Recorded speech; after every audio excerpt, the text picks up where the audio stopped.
He'll go. I did too, and he still is kind of, I don't even.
Hey, hush. Hey, Barry.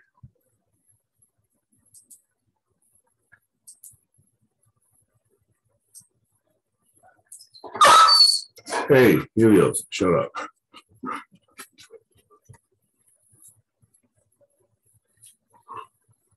Okay, let me move my laundry.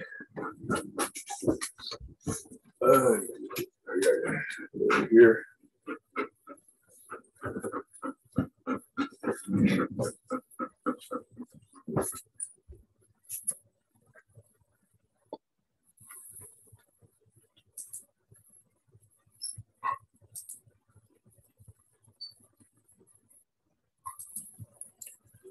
Hello, Tis. Hello, Sam. Good afternoon. So we are at the normal Dutch time again. Yes. After Halloween, I just understood from. Yeah.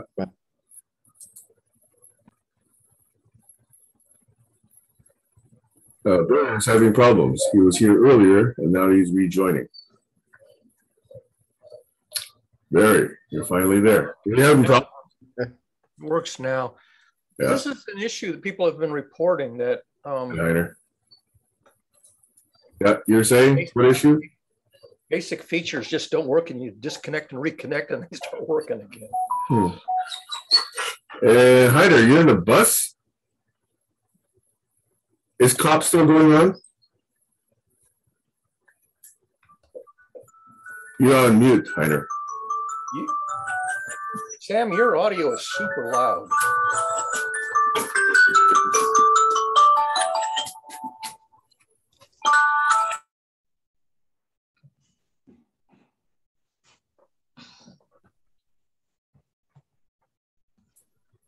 Is that the way it is for everybody else? My audio is coming across very loud. Is it really staticky, or is it still just clean? It's continuous, but I have my speaker volume turned down to 50%, and you're still coming in really loud.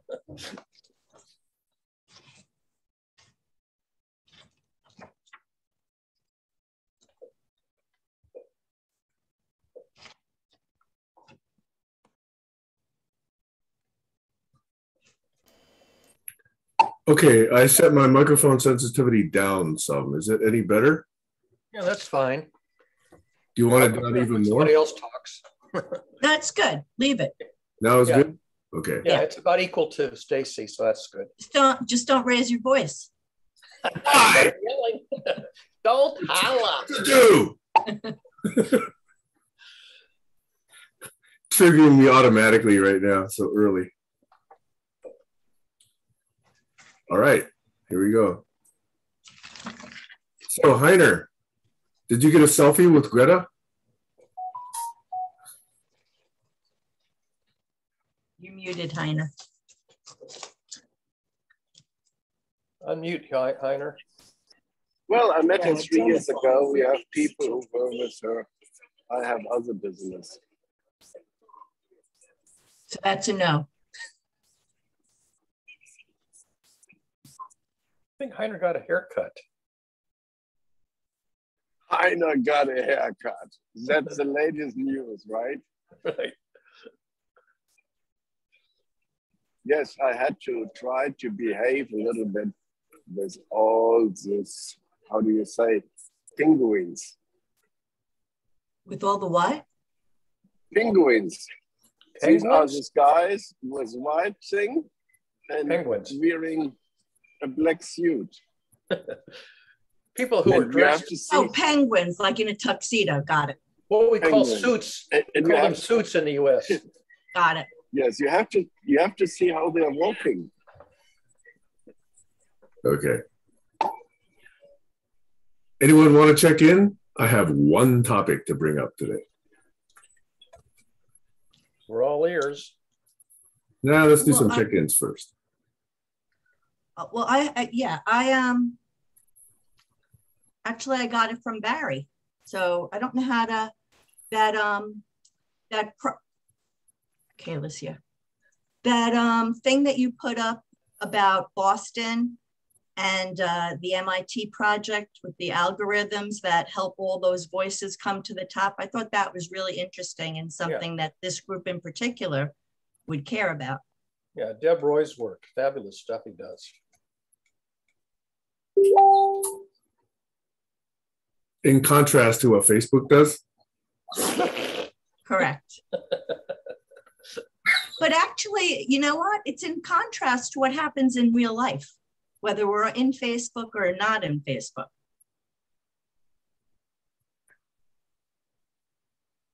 Yeah, the project he did a decade ago was really remarkable. Where he started Actually, this whole.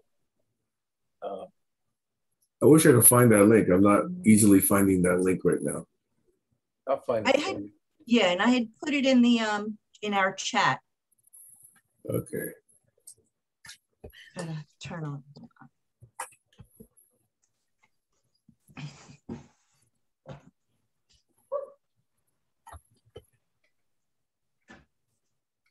Okay. Hey, Kayla, welcome. Hey, how's everybody doing? Good. We're not even started with check-ins yet, so you can be the first one if you like. Well, I will be on camera in a few minutes after I do the dishes, but I'm quite tired. I had a 4-day weekend, so Thursday the kids didn't have school and I didn't have work. So we had 5 teenage boys in the house and 3 10-year-olds. So it was quite a very busy weekend. And then took the kids to a capoeira event. If you guys don't know what capoeira is, it's Brazilian martial arts.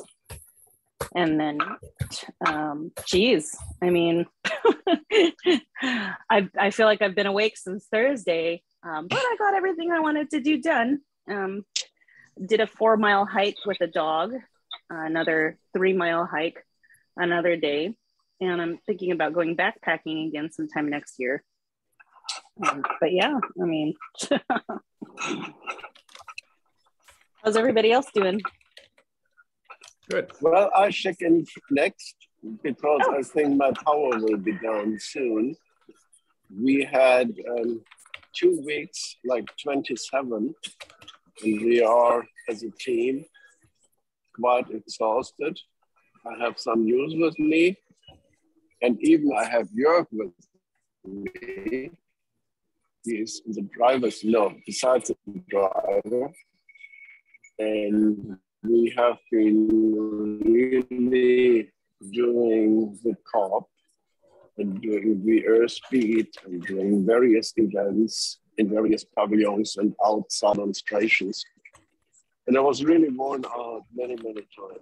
We did much more than we would really hope to achieve. So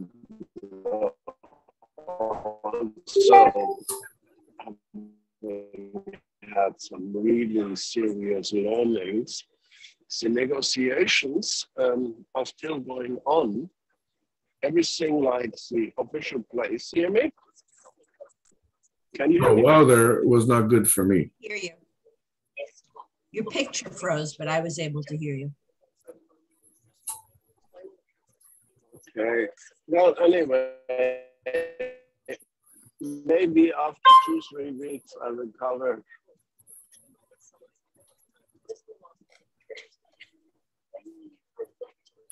Did you say after 2 or 3 weeks you'll summarize the COP event? Well, I tried to make a short report about what we experienced over 2 weeks and how it links into my lineage from the first COP 1, 1995, to this one about failures and the process. My working title for this editorial, or to say, will be COP. What is it? Conference of the Parties, of the participants, of the polluters? I really don't know what kind of conference I attended this year. Just one quick question. This is in danger of getting into a topic, but what do you make of this supposed agreement between China and the US? I read a draft. No, I didn't read. I glanced at it and gave it to Jörg. I didn't really read it carefully to form an opinion. We might be able, after I discuss it with Jörg and some colleagues, give you an opinion maybe tomorrow or when we are crossing the canal. We have still some strict business meetings in London. And it was a long, long tour with the gallows from Luxembourg to all these stations in between, like Eindhoven, Brussels, Oxford, London, Birmingham, Edinburgh. So you see, we did the impossible and we are still surviving.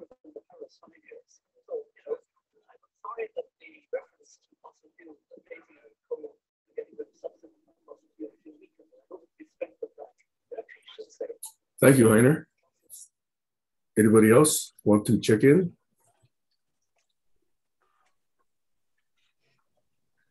Okay, I'll do so. Yesterday, 2 of my Goldens, the 2 fatties, the old ones, they turned 5 years old. So it was their 5th birthday yesterday. So they spent it like they do almost every day. They pretty much slept all day. Yesterday also, surprisingly, I got 2 very nice phone calls. One from the CEO of the company. I've actually been working with him very closely the last couple of years. And some of you may know that, but about half a year ago, he gave me a special project to build a new application with a new team. And he's happy with what has been going on. It's almost ready to deploy. So he's actually asked me to refocus and include a product area that heretofore has been championed by this colleague of mine in the UK. He's actually, up in the Eastern UK.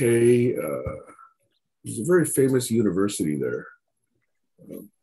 Anyway, his son's going there, and so he's retiring, he's moving there. So the CEO said, well, that knowledge product, that center of excellence on that knowledge product has been in the UK for 20 years. And he'd like me to pick it up so that he can have a center of excellence and an expert on that product that's closer to him in the United States. So he's asked me to take on that role. So I thought that was pretty nice. And he also asked me to hire a couple more people so we could start building out that product and innovate along that line. So he and I are having some pretty good chats these days. So I'm feeling pretty optimistic about that. And then on Thursday, my daughter just said, hey, I don't have class today. And I said, how come? And she said, it's Veterans Day. we didn't get Veterans Day off, at the company. But so she said she's not having classes, so she said she's going to come visit. So she brought 4 of her friends down to come visit, and I took them out to a nice lunch, and it was pretty nice that she wanted to just come back and visit, be with her puppy, and chat with me some, and introduce me to the person that she was dating. So I got to meet that person for the first time. Anyway, college life. That's my check-in. Was it Nottingham University? No, it begins with E, I think. Edinburgh. Sorry, Edinburgh. University of Edinburgh. Okay. Yeah. Any of you been there? I have not been there yet. Not yet. But I'll likely go there sometime soon, to pluck Ian's brain before he spends all of his time on personal stuff. Well, I think Edinburgh is a great town. We passed it. I was there with IBM 40 years ago or so.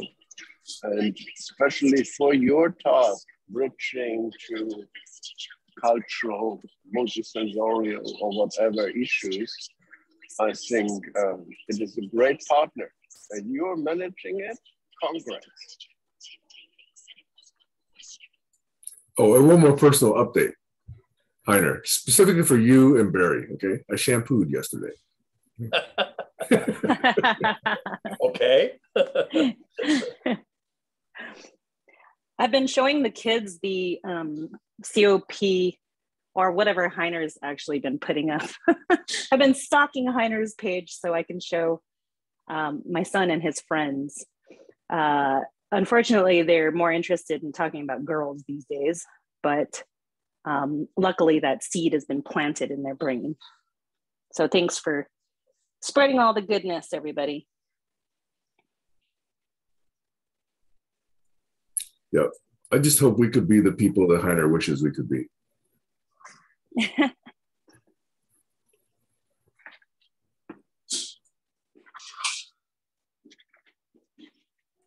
Anyone else? Yeah. Alex? I was watching the post that Stacey put up just recently by another friend of mine from the GCC, and it's about organic division, about growth, about seeding and groups growing, collaborations growing from copying nature, organic subdivision. But it's interesting because it's a powerful way to understand the nature and dynamics of systems. When you copy nature, you can't beat the way nature's done it, I think. You can't beat a picture of a beautiful flower and the wonderment that goes with it. Like the saying of Einstein, if you believe nothing's a miracle, then nothing's a miracle. But if you believe something's a miracle, then everything's a miracle. Oh, well.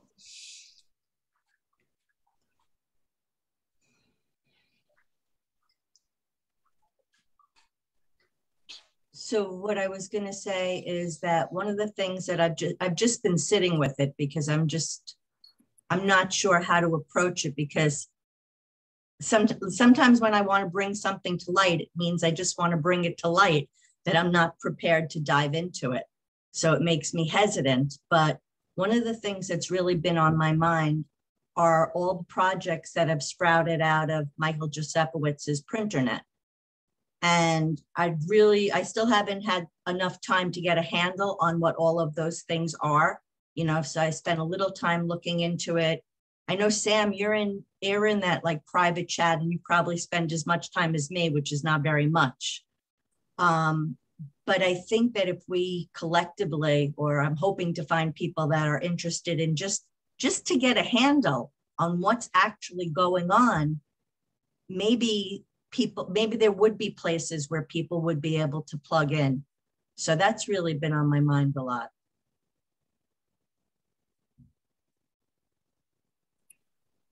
Yeah, there was some initial confusion on my part because right after we lost Michael, there seemed to be several people who were looking like they would step forward. And I didn't know what to do because my donations that were on automatic basis to PrinterNet were canceled by whoever took over that account. They couldn't take it over. They had to close the account. Yeah. And so I've not been informed, exactly what's replaced it. And at one time I thought it was Peter Jones. I thought Doug was stepping forward at some point.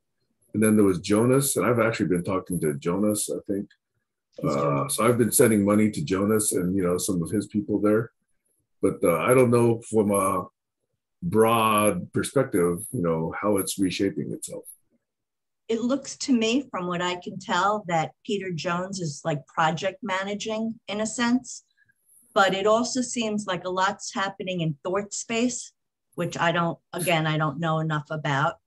But I'm not even talking about sending money. I'm talking about there's so many areas that I think would be of genuine interest to different people that if we just had a better summary of what's happening, it could help. Right. And I did ask for that about a year ago. Yeah, I think it's in a different place now. I think that, like I said, I've been sitting with it because I'm just trying to figure out how to engage.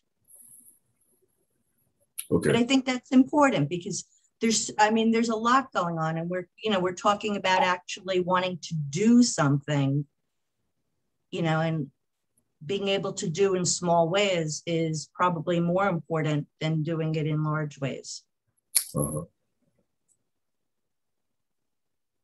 Yeah, well, please keep me informed because I still want to support that, but it'd be nice to get a little bit more clarity. I was wondering if, are you friendly with Peter Jones? Like, I'm just wondering if maybe we could get him here to present or something, give us an overview. Or if not, probably do that. I think I had one lengthy one-on-one with him a few years ago. Not since. I think that would be a great start. Okay, let me note that.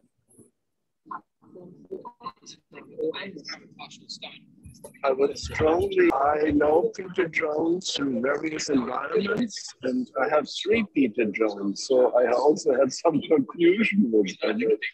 But tell me what it is about, which group? I didn't really understand the question other than 3 Peter Jones. This is the one from Britain. He's kind of a personal coach, among other things. Sam, you're muted. Oh, he wants to be muted. I was just thanking Gail for bringing lemon juice. I have lemon juice every morning with turmeric and peppers and chili flakes and cinnamon and nutmeg and honey. Rocket. So what was this group about? What are you talking about? Is it something to buy in or to produce? We were talking about PrinterNet, right? Well, it started with PrinterNet, which was Michael Josefowicz's baby. And that turned into cafes. And then I know from Jonas, they were trying to find solar solutions for their electrical needs. So I know there's the solar project. I also know that they're working with children and educating them. So there's that project. There's a few different things that all tie in together, and I don't know the difference. And that's why it would be helpful to have somebody like Peter come and tell us. I know there's a few different locations they're working in, all who had initially been mentored by Michael. And that's how they tie in together. I knew of 3 initiatives. There was the actual print magazine. Right. There was something around farming and farm supplies. There's something around education and, for example, specifically funding exams for some of the senior students. And I don't know what else is going on. Yeah, I think there's a lot. I think there's a lot more. And that's why I think if we could pull back and have somebody like Peter give us a bigger overview. I think there's more. I could be wrong, but it feels like there's a lot of synergy happening within that realm, and maybe we can help expand it. I'll ask him for what summary might currently exist so that we can actually try and read that before we ask him for his dedicated time. Okay. Or there might be someone else too. I'm sorry, Barry. Go ahead, finish. No, I was just going to say there might be another spokesperson as well. I just don't know him. There's somebody that I see, his name is Colin Horner or Homer or something like that, but I don't know him, but he seems to, you know, this is just my impression, just watching the chat, you know, and it seems like he has a handle on what's going on and is counted on for a lot. Go ahead, Barry. The thing about solar photons is the easiest thing to do with solar photons is turn it into heat. All you have to do is paint something black and you're done. To turn solar photons into chemicals, you need something like nature invented chlorophyll. Using solar photons to power chemical processes is very exotic. And we still haven't figured out how to synthesize a photosynthesis the way nature does in green plants. And then turning solar photons into electricity. We've had solar panels for ages, but they're not very efficient. And the rate at which they're gaining efficiency is terribly slow. We need an enormous breakthrough in harnessing the power of solar photons beyond anything that nature has done or that we have done so far. Indeed, Isn't it true? This was part of the issues at the COP in Glasgow, and I only jumped in because my AC/DC is running out, and I will disconnect in a few minutes. So it was a pleasure seeing you, and I even still recognized you. Greetings to Jörg, okay? I know he and I have not spoken yet, but you've mentioned his name several times. Hello, Jörg. I wanted to mention the improvements that we're getting in solar and energy generation. One thing, but if those improvements enable us to reduce greenhouse gas emissions, that is great. But if they could create an increase in the population and a greater demand on food and resources, that's a bad thing. So there needs to be some science involved in the working out how to feed an ever-growing population. Otherwise, it's going to reach a peak in 2022, 23 and start dropping rapidly. Well, here also was a lot of talk about methane.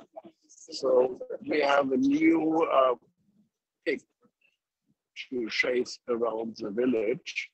So methane is in, and we are just deciding what is the topic for the next COP.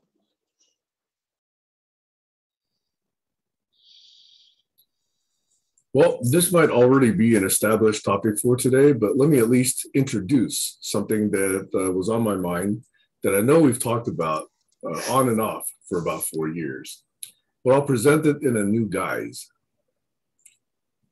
We've been talking about one of Glenn's favorite words, behavior.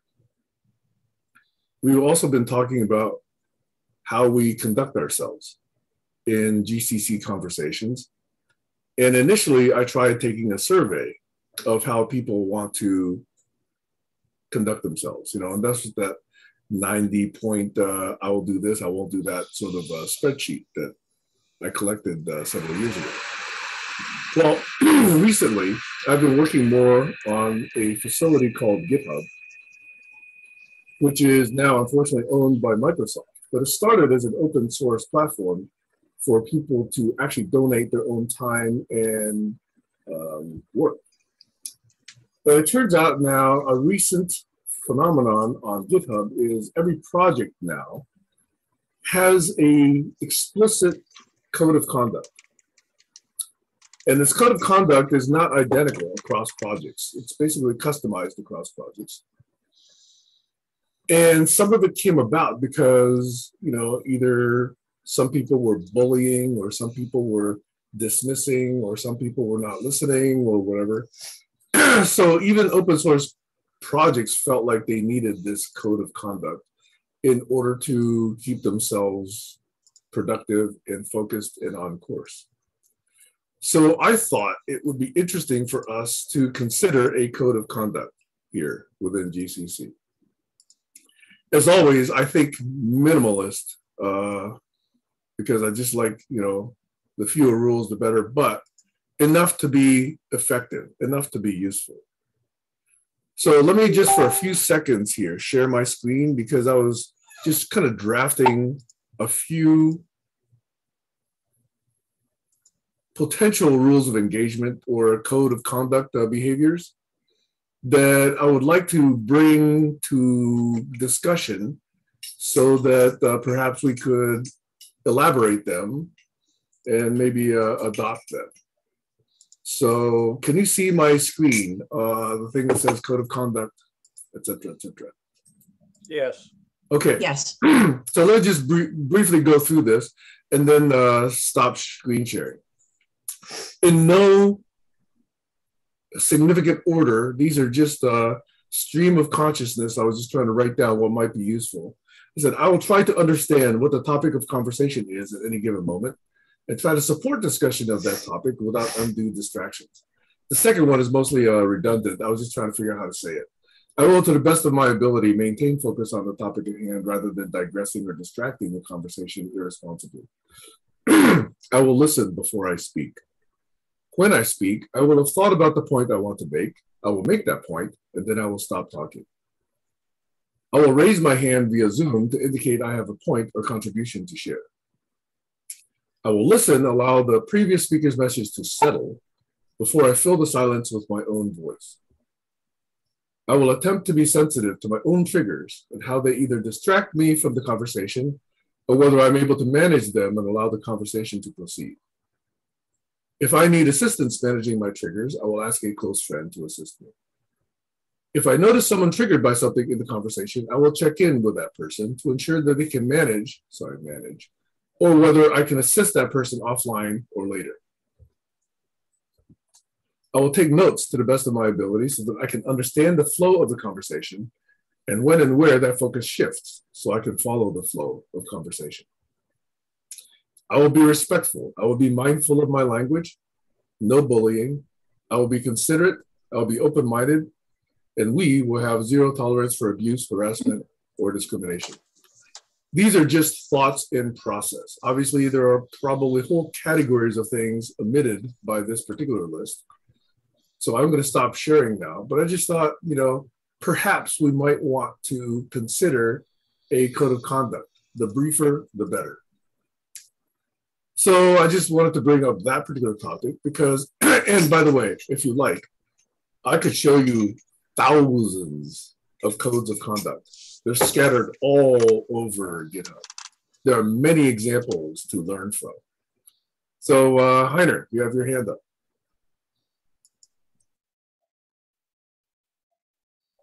Yes, I like it very much. I can endorse all the points, but I have a concern. Conversation depends on the culture and the state of mind and the environment. And I like living, vivid conversations that someone even can throw in a point like an impulse, but also in a way that he feels others should also be allowed to do that, and to do it not as an obstruction, but like an add-on, a quality impulse, short and really qualitatively able to reach the common theme at that time. So it is something like an impulse from inside, which has to be only ready at that point and wouldn't fit in a later point. Only as an exception, but I find it important because some cultures, especially traditional cultures, they are not this route and one point after the other. Tolerant and flexible and Uh-oh. He lost. That may be where he lost his battery. Yeah, he's back. Okay. You're back, Heiner. We lost you for about 10 seconds, Heiner. This was the most important 5 seconds of my life. It's been a nugget and you lost it. That's life. So do you remember what those 5 seconds were, Heiner?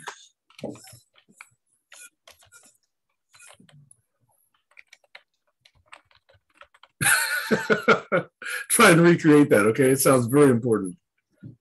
I heard something about culture. I heard something about conversations depend on culture. And yes, I think that's great. Alex, I know your hand is up. I was hoping, oh, there you go.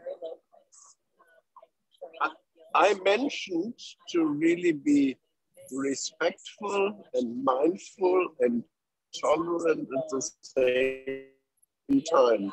So to engender and harvest quality impulses which otherwise would not fit into the conversation at the end. It should be an exception, but I think it is very important to have other styles of cultures and their conversation to be not restricted, but also accommodated.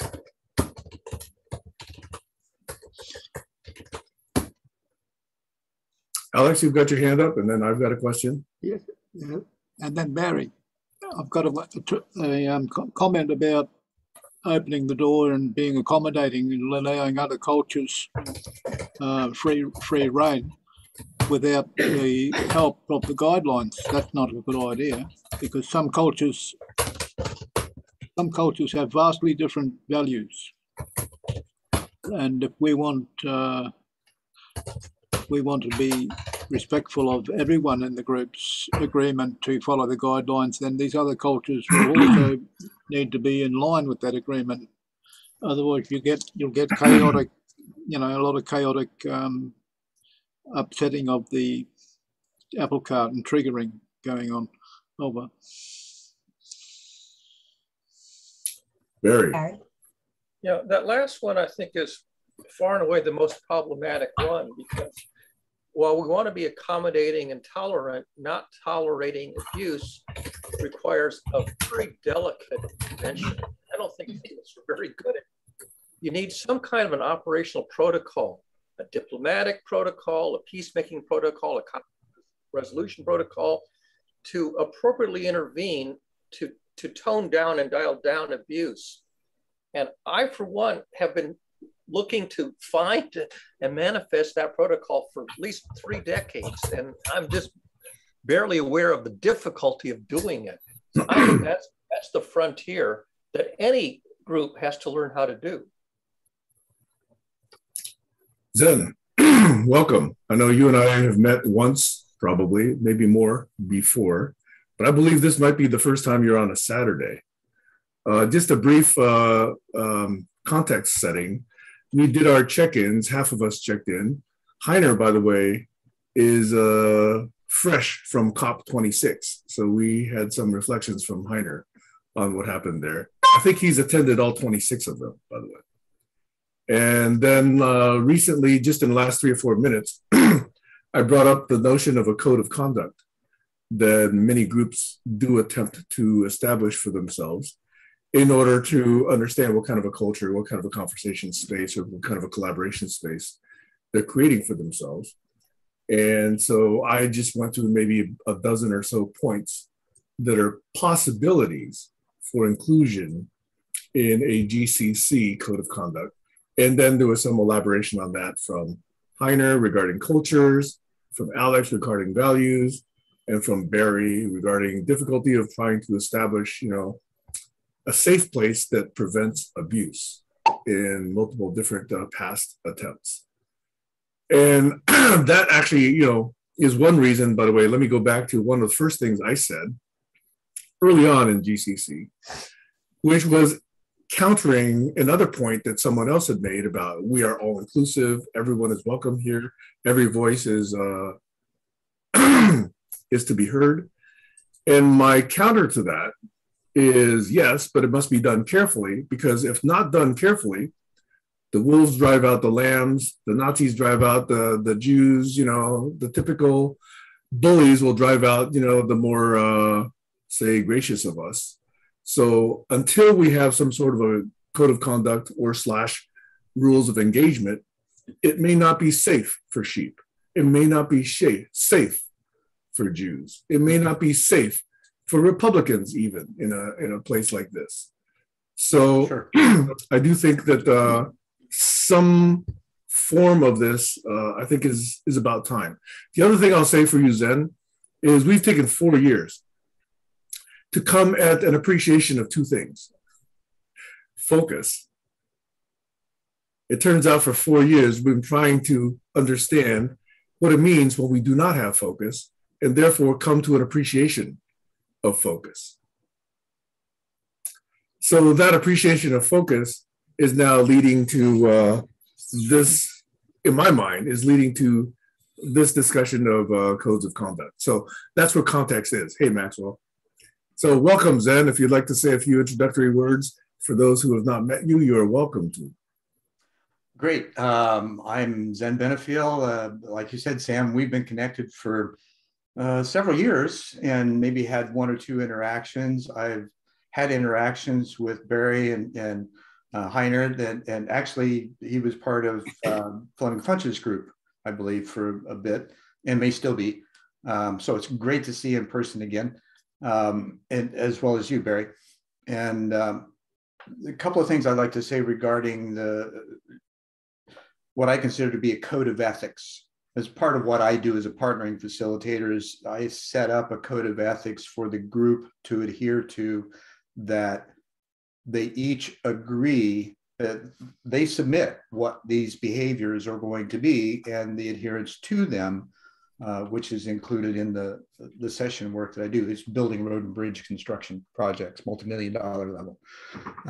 The second thing I'd like to say is there's 2 things that are functional, I think highly functional, or needs to be highly functional in groups like this. That's intellectual humility, which means being able to listen to opposing viewpoints without deflection or defense, and psychological safety, like you were mentioning earlier, is to be in a place where you can be vulnerable and speak your mind without that sense of impending, leaps from others,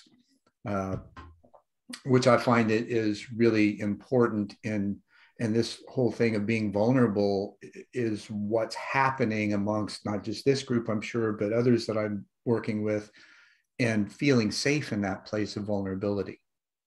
So I praise what you're doing, Sam, and what others, and I'm just here to maybe help a little bit, learn and share.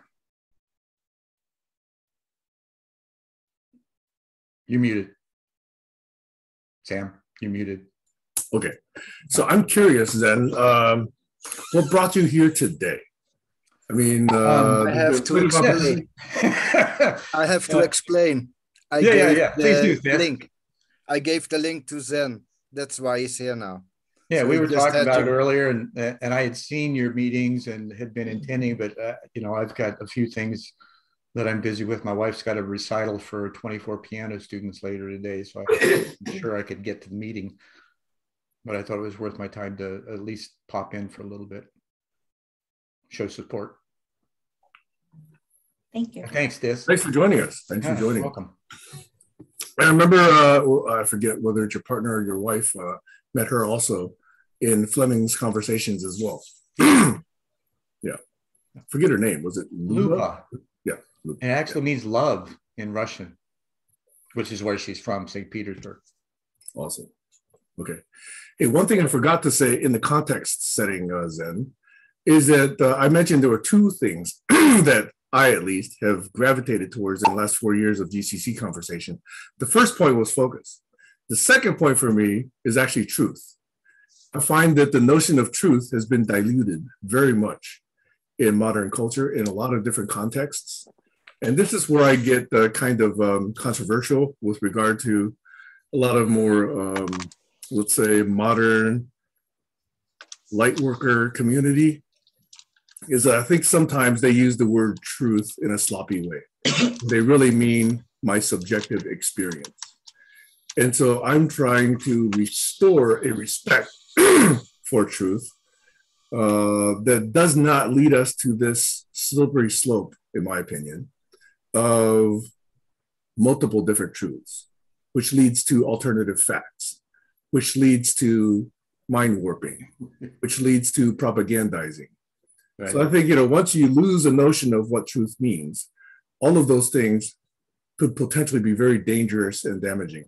So that's the other point I wanted to make. Absolutely. And how I've kind of incorporated that more recently is realizing that we can't think our way through a system built on vibrations, right? We have to sense our way through it. And so that's, to me, where truth really lies, is in that sense of resonance that's present when particular words or however they're expressed actually have that deep resonance with the majority, let's say, or at least some, that, because we don't always feel, right? We tend to live shoulders up, and we don't live in our bodies. And the indigenous philosophy of the first brain being the gut, where we're connected to those vibratory realms by design, right? And then being able to filter that up through the heart and then the mind and make better choices as to how to respond to them. I feel many interesting conversations afoot. Thank you. Yeah. Barry, your hand is up. Sorry, Alex, I might have missed you. Sorry, both of your hands are up. I don't know who's first. I was thinking about this issue of ethically considering other people's input, especially when one man's truth is another man's bullshit. So that's why it emphasizes the importance of having a code of moral conduct, a code of ethics for the group to abide by. That way, the cohesiveness of the group conscience, which we love to talk about, some of us, is brought into focus and more easily acceptable and digestible by members of the team if they have a deeper understanding and a better ability to come to grips with why and where we are heading. That's what I think is important. Over. Yeah, Sam has identified, I think, two important values in this community. One is the axis of focus versus getting lost in the fog. Second was truth versus misinformation. I'd like to nominate a third, which I think is ever present, but not mentioned by name. And I think it's what we should keep in mind. And it's dignity versus indignation. I think a lot of the reasons that we get derailed is because of the imbalance between a state of dignity, personal dignity, versus a state of indignation. When that becomes a relevant parameter, a dominating parameter, the other two go to hell in a handbasket. So if you want to maintain focus and not fog, truth and not misinformation, we have to be aware of and manage dignity versus indignation. Sam, you're next, I think. So to me, this is an extremely important topic, but I also see that it's similar, in fact, maybe identical to the points that Zen brought in, the intellectual humility, the psychological safety. Phrases that I've used in the past have been leaning in, it's been listening, it's been basically being open-minded enough so that you're able to take in new information, new input, new feedback, and incorporate that into how you think and how you feel and how you behave.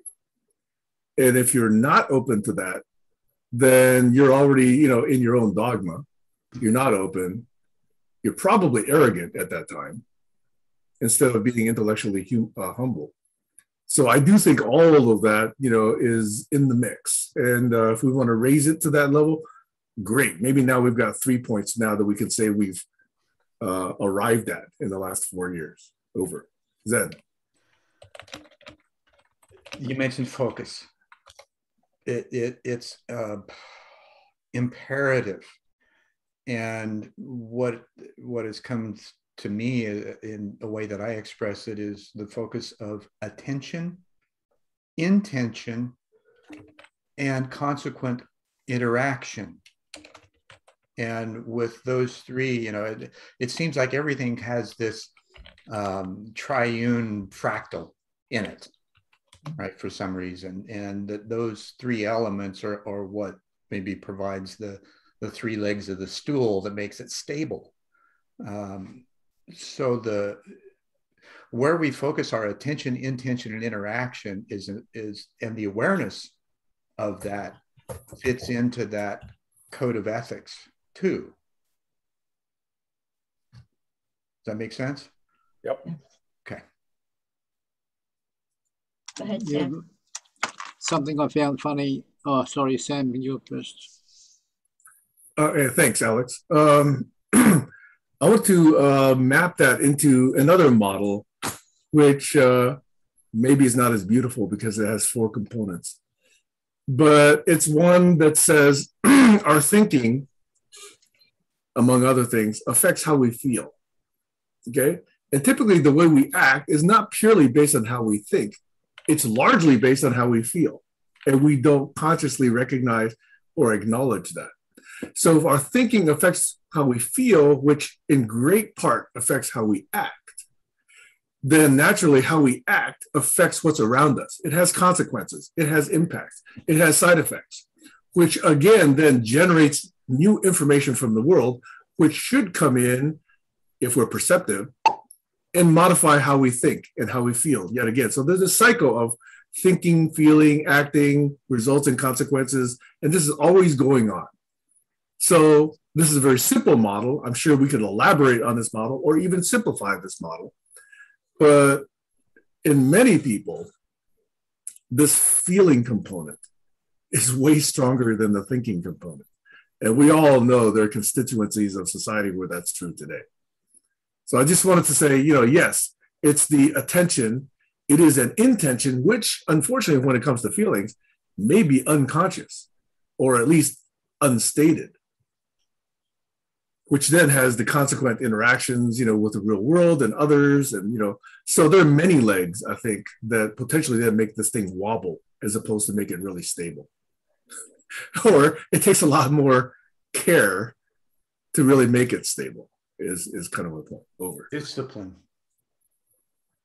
Skill set, capabilities. So okay, a lot of hands were up. Boy, I saw at one time 4 hands were up, so the only one I see right now is Stacy's though. Okay. So this is from April Rin's book, Flux. And from the Yoga Sutras, the second yama is satya, or truthfulness. Its root sat translates as true essence or nature. According to Satya, trust can only come by being truthful. Practicing Satya requires a total commitment to truth, being truthful with ourselves and with others in our words, actions, and intentions. When we are not truthful, we disconnect from our higher selves. Our minds become confused and we cannot trust ourselves. With Satya, we can trust our inner wisdom and the outside world, including a world in flux. And for me, that's important because it encompassed the three things that Zen brought up, and also includes trust, which helps to create that environment. What is Satya? Now I got to find my place again. It's all I know. It's whatever I just said, the book it was from. I lost my place. The part that stayed with me was the part I read to you about being in truth. I have to look it up. I'll get back to you. I'll put it in the chat. So welcome to Josh and Colin both. Alex, you got your hand up. Barry, you've got your hand up. Just a point about trusting others. it's much easier to trust others if you become familiar with their mannerisms and their attachments and their eccentric egos and their desires. If you've known them long enough, you get to understand their motivation and their desires, and the trust grows or diminishes depending on which way they're coming across. So people you haven't interacted with are difficult to trust, but people you're familiar with obviously are much easier to understand and to trust, to judge, because we all have to make a decision at the end of the day. We have to decide, is this person worthy of my trust? As what they're saying, does it sound relevant? Is it coming across the right way? Does it sound like it's coming from the heart and not from the greed motive? So that's the point I was trying to get at, I think. Over.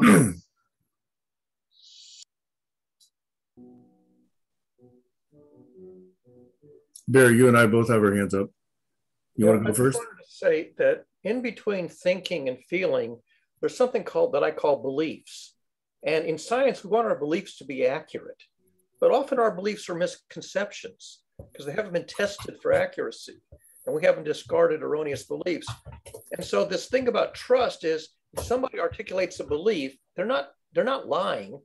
They're honest, disclosing a belief, which may or may not be accurate knowledge, may be a misconception. And I think we need to appreciate that people can be trusted if they take great pains to profess accurate beliefs, but you also have to be tolerant of the reality that our beliefs are tentative hypotheses, and they may fall by the wayside when more evidence comes to light. And so in this process of refining our beliefs to be as accurate as possible, we also have to be cognizant and tolerant of the learning process, because it relies on evidence and analysis of evidence, which is really slow and error prone. I think Zen also has his hand up. Yeah. Well, Zen, you want to go? Sure. I was waiting on you. I just wanted to raise it again. I speak way too much. I'm always willing to. Okay. So, but I'll start to your point, Sam, of the process, right? How you described it was a top down. Exactly what I said before. We start with the head. We answer things that with knowledge we think we have, rather than sense them first. So I would posit that maybe the direction we need to go is tuning in and sensing that place, which reveals, to Barry's comment, the sense of authenticity and ultimate trust one can have with their own sense and awareness of the truth in the words that are being spoken, right?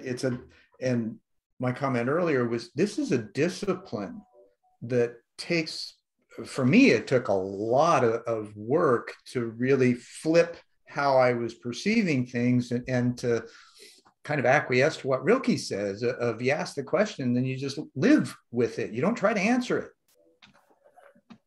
right? That the environment answers that question because of your intention to find the truth and the answer. And that answer has different layers, like you were saying, Barry, depending on your belief system.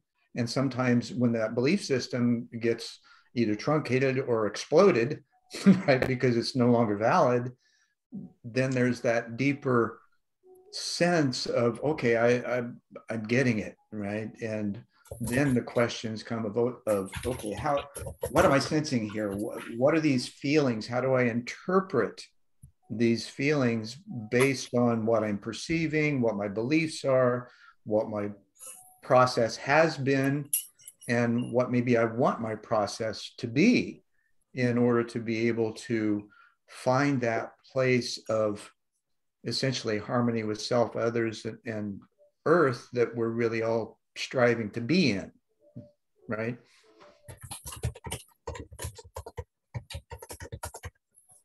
I think that's it.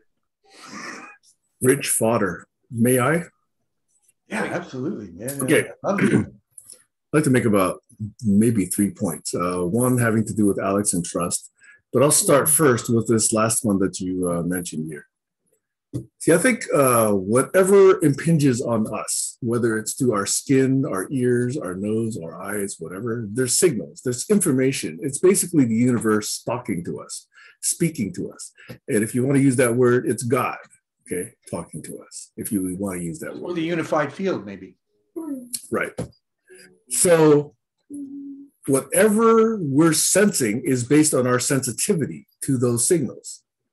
And that's changing. If I'm angry, I'm sensitive to various other things. If I'm loving, I'm sensitive to other things.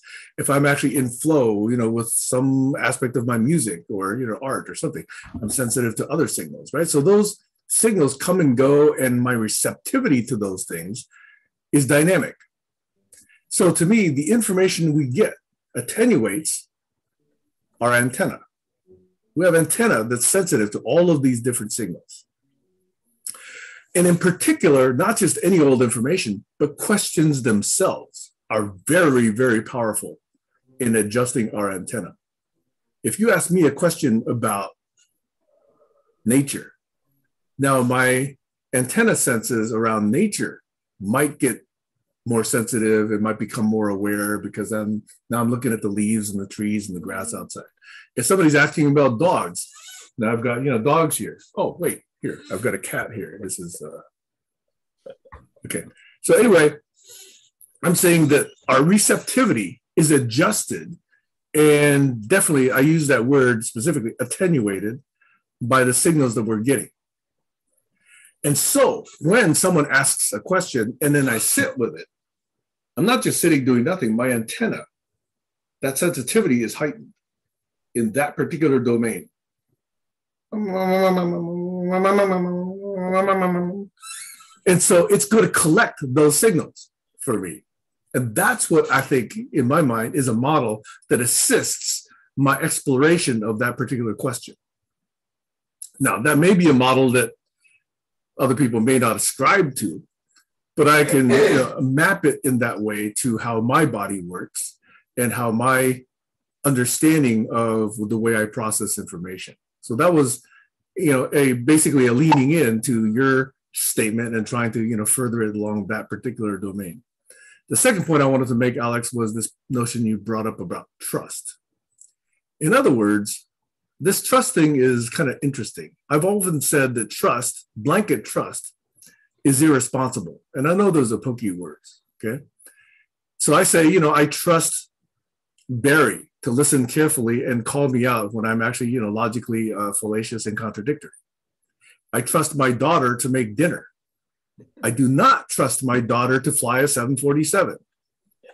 I do not trust Barry to, do open heart surgery on me, okay? I mean, first of all, it'd take 13 hours for him to get to me. I'd be dead by then, okay? So the point is, trust is not a binary relationship between an entity and another. It's at least trinary in that there's an entity, there's another, and there's some responsibility or skill or some domain of responsibility that needs to be addressed. And for me to just blanket say, I trust my daughter, that's always going to lead to disappointment because she doesn't know what I'm trusting her for. I've not been clear. So I think that's leading both parties to disappointment down the road. Now, if I'm clear, I trust her to do her homework by 6 p.m. Yeah, that's very clear, okay? And then she understands that, and she can actually live up to my trust. The second part of that question, Alex, is at what point do you decide this trust when you meet someone for the first time? Do you decide quickly, or do you just go in saying, I trust everybody until they prove me wrong? That, again, to me, is that sense of irresponsibility by putting too much on someone that's then going to lead to disappointment later. But even if you don't, do you do it within the first 30 seconds, half a second? I mean, you're collecting information all the time. You're looking how this person carries themselves, how this person speaks, how this person listens, how this person has arrived, at this event where you're engaging. So all of those could inform you about what you know about this person. So if you're not blanket trusting, at what point do you decide this is something worth listening to? This is someone worth engaging with. This is someone I can trust to tell the truth. This is someone I can actually, trust to go to the 7-Eleven and give me some beer. Over. There's at least those two senses. Over.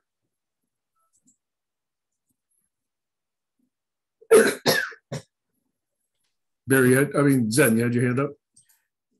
Yeah, a reflection on that trust. And Alex, that's a really clear and present concern, especially today, and moving through what we're coming out of, hopefully in a better way. Some years ago, I was given it's a model for testing of how large our energy field is, whatever you want to call it, whether it's an aura or electromagnetic field or whatever.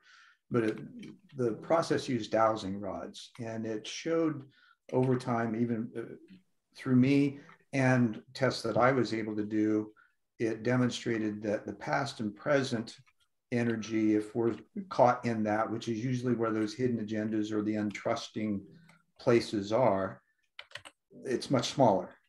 And that a person who's truly authentic and being and there present for the moment with others, their field is exponentially larger. And I would posit that each of us have the ability to sense that when we're disciplined enough not to be thinking in the moment and to put a pause on just to sense it and allow those antennae to be attenuated.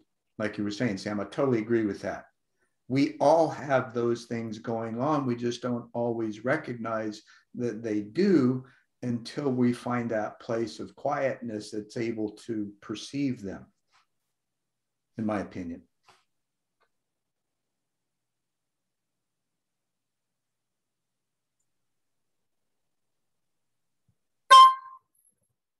I'm going to listen for a while because I've been doing way too much speaking. I just drew a distinction between trust and expectations, because if you see a persistent pattern, you sort of expect it to continue to persist.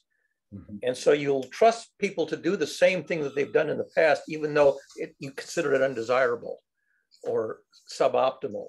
So we may pray that a persistent pattern evolves to a better practice, but at the same time, we trust that the person's going to continue to do what they do, even though we don't like it. So I want to adjust the word trust to include expectations, whether they're desirable or undesirable. That's an important point when you want to associate with other people.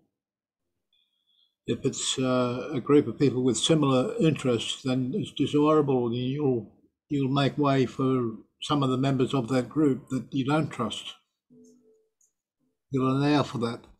Allowing for it's like having there's such a wide dynamic involved in interactions between people. So when you have occasionally you have a moment of clarity before you make a decision that could be detrimental to yourself or your friends. If you're practiced and if you have a habit of meditating, you'll find those moments of clarity easier to come across. They come up more frequently. So that's one point that I thought I'd put across. Over. Stacy?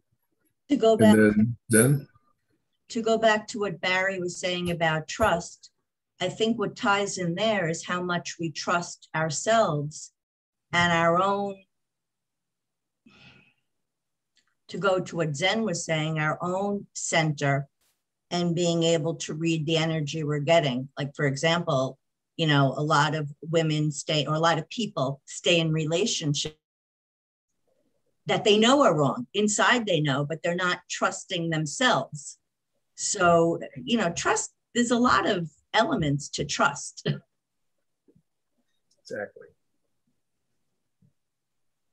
And I would say that your inclusion of expectation, there's, like Sam was saying, there's multiple layers of trust and trustworthiness, and that we can anticipate from a cognitive scientist patterned behavior kind of thing, that we can anticipate what they're going to do. I would say it's more anticipation rather than expectation. And that the varying levels, depending on where you want to go with the level of trust, that each individual, by their positioning within oneself of the trust that they have and the level of that it's at, for instance, the difference between trusting the pattern behavior or trusting that there will be an opportunity for some kind of elevation or ascension in the conversation or activity, right? And you're in that quiet place anticipating that more than likely is going to present itself, right? So that's a different kind of trust, and maybe that borders on faith as well. But again, it has to do with some aspects of cognitive science and being able to recognize patterns and knowing what capacity you have in facilitating shifting those patterns. Exactly. Okay.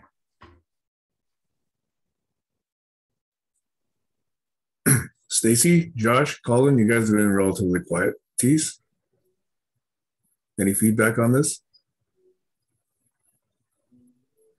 I don't want to veer the conversation too much, but where trust has been coming up for me is I keep wondering, in a society that's based on selling to people all the time, how do we get around that trust issue? Because I know for me, if somebody is not being authentic, and it comes out in the way they're selling, whatever it is they're selling, I'm focused on what do they want from me? And I try not to do that. That's not my default. You know, I go in, I usually trust people right away until given reason not to. But I'm also noticing, I'm reflecting on myself right now and seeing why I do so much, why so much of my time is totally apart from any kind of financial gain. And I'm starting to understand when there's no money involved, I don't have to worry about trust issues. So that's for me personally that I just want to share. But I think it's relevant because we do live in a society where it's, everything that I look at, I think I mentioned this 2 weeks ago, everybody on Facebook is selling something. So just throwing that out there. Right. And one more thing I want to say. There's nothing wrong with wanting something for yourself. There shouldn't be. I mean, you should want something for yourself. And I do believe in win-win, but it's about not being honest about it that has an effect on us. Now I'm complete.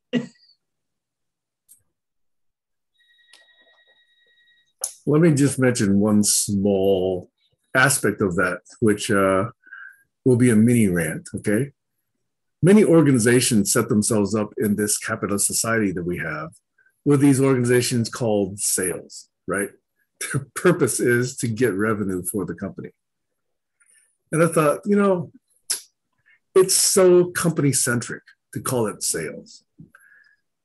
If you're actually believing in whatever it is you're offering, and you believe it can actually help other people or other organizations, why don't you help understand what problems it solves? Why don't you understand what pains it eliminates? You know, call it problem solving or call it, you know, life enhancing or whatever, but to call it sales is so inward focused. It's so inward looking, as opposed to saying, how can I solve someone else's problem? How can I make their life better?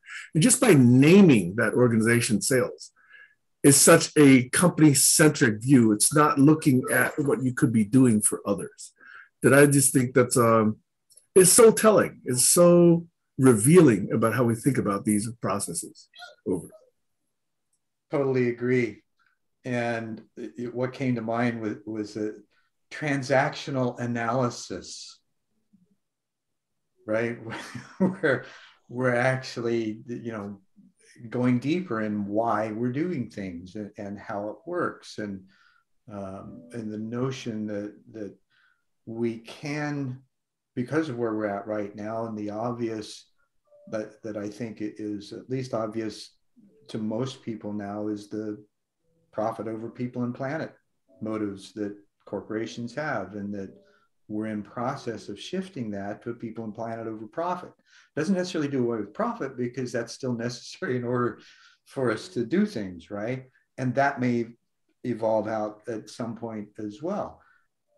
But I agree with you, Sam, that idea of sales, man, that we're all in process of that. We're selling ourselves to ourselves, looking in the mirror in the morning, first off, right? And then every interaction we have is some kind of a transactional event where we give and we receive, and notice I didn't say take, right?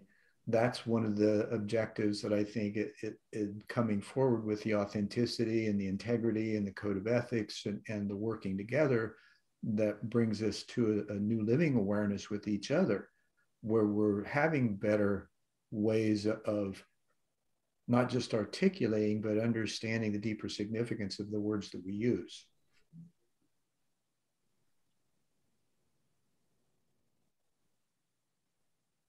I'd like to point out that in my experience, the calculus of ethics is more demanding than the calculus of Isaac Newton. Yeah.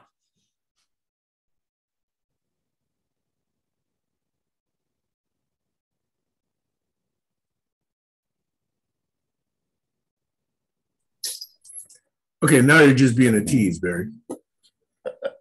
What more did you want me to say? It's just I've studied both, Nothing. and I can tell you which one was more challenging. You know, I had a breakthrough in establishing my own personal ethics or moral code of conduct, if you like, and that came about by admitting that I could be wrong and acknowledging that there's some power in the universe greater than myself. I'm only a small part of a larger thing. And that way I become more self-reflective, I guess, more self-aware of the impact. And the impact I expect from others is dependent on that code of conduct, that code of ethics, the personal moral obligations that I devise as my compass for living. It's the benefit of having a bit of meditation skill, I guess, and the patience of people who put up with my memory lapses. I've got a shocking short-term memory due to a life spent a misled life on booze.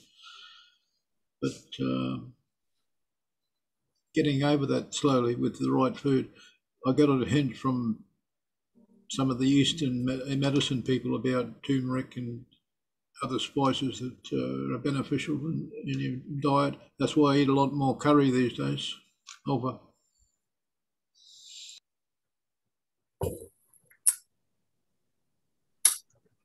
Okay, so without seeing any other hands up, and please interrupt anytime if you like. Since I mentioned that there was some discussion of code of conduct, and since we've been around this particular conversation now for about 75 minutes, I was curious if I was to ask each of you just to go around, and I know this is not going to be done in one session, but if we were to create or co-create a code of conduct, and I go around and ask each of you for one item that ought to be in that code of conduct, or one item you would see in other codes of conduct that you do not want in our code of conduct, what would it be? And I don't want to put people on the spot, but I might volunteer first. Mr. Barry Court, since you've thought a lot about ethics and you've asked for charters a lot. If I was to ask you for the first contribution to a code of conduct, or the first thing to blow away when you look at other codes of conduct, what would you say back to me? I think the most important element in a social contract or a charter is also the hardest one. And that's what I said at the very beginning. It's a conflict resolution protocol. Because conflict's inevitable. And so given the conflict is inevitable and therefore predictable, you need a conflict resolution protocol that's functional. And that ain't easy, but it's essential. So it's one of the things you got to work on the hardest. Maybe not the first thing you start, but at some point, you just got to dive in and come up with a protocol for conflict resolution. Without that, you're doomed. Okay. Would you write that as a sentence that you would like to see included verbatim in a code of conduct to me or us? Zen, you're itching to go. You're next. Yeah. What I'd like to include, and it speaks to Barry's concern, is active listening. That I think is primary. Being a partnering facilitator, I create those issue resolution plans on the fly with the group in order to meet current and perceived future issues that are going to crop up on the job. Because an issue, if it causes a day of downtime, that's hundreds of thousands of dollars. So there's a meticulous process that goes through that, and each event, each project is totally different, but there's a process, kind of like the scientific method. We look for the data-driven consistency, and we miss the process, right? And part of that, the core of that process it begins with acting listening.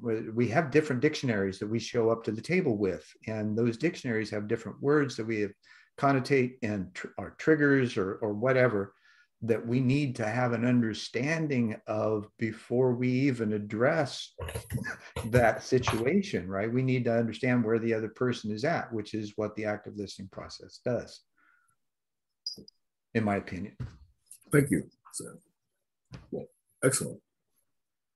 If I see no hands, I'll take the liberty of nominating people. Okay, Stacy.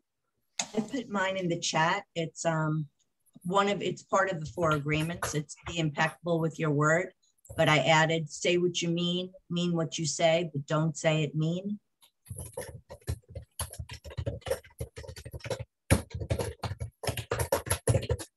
Great, thank you. Alex.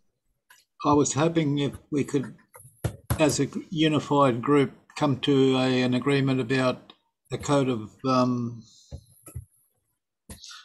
conduct that recognises other people's behaviour. Actually, I've gone off track. That wasn't what I wanted to talk about. I'll come back to it later. Over. So Alex, Stacy, Zen, I will ask the same question of you that I asked of Barry. Would you put it in a sentence that is verbatim as you would like to see it? I put it in the chat already. Yeah. The inclusion of active listening allows the miscommunication to be exposed and resolved.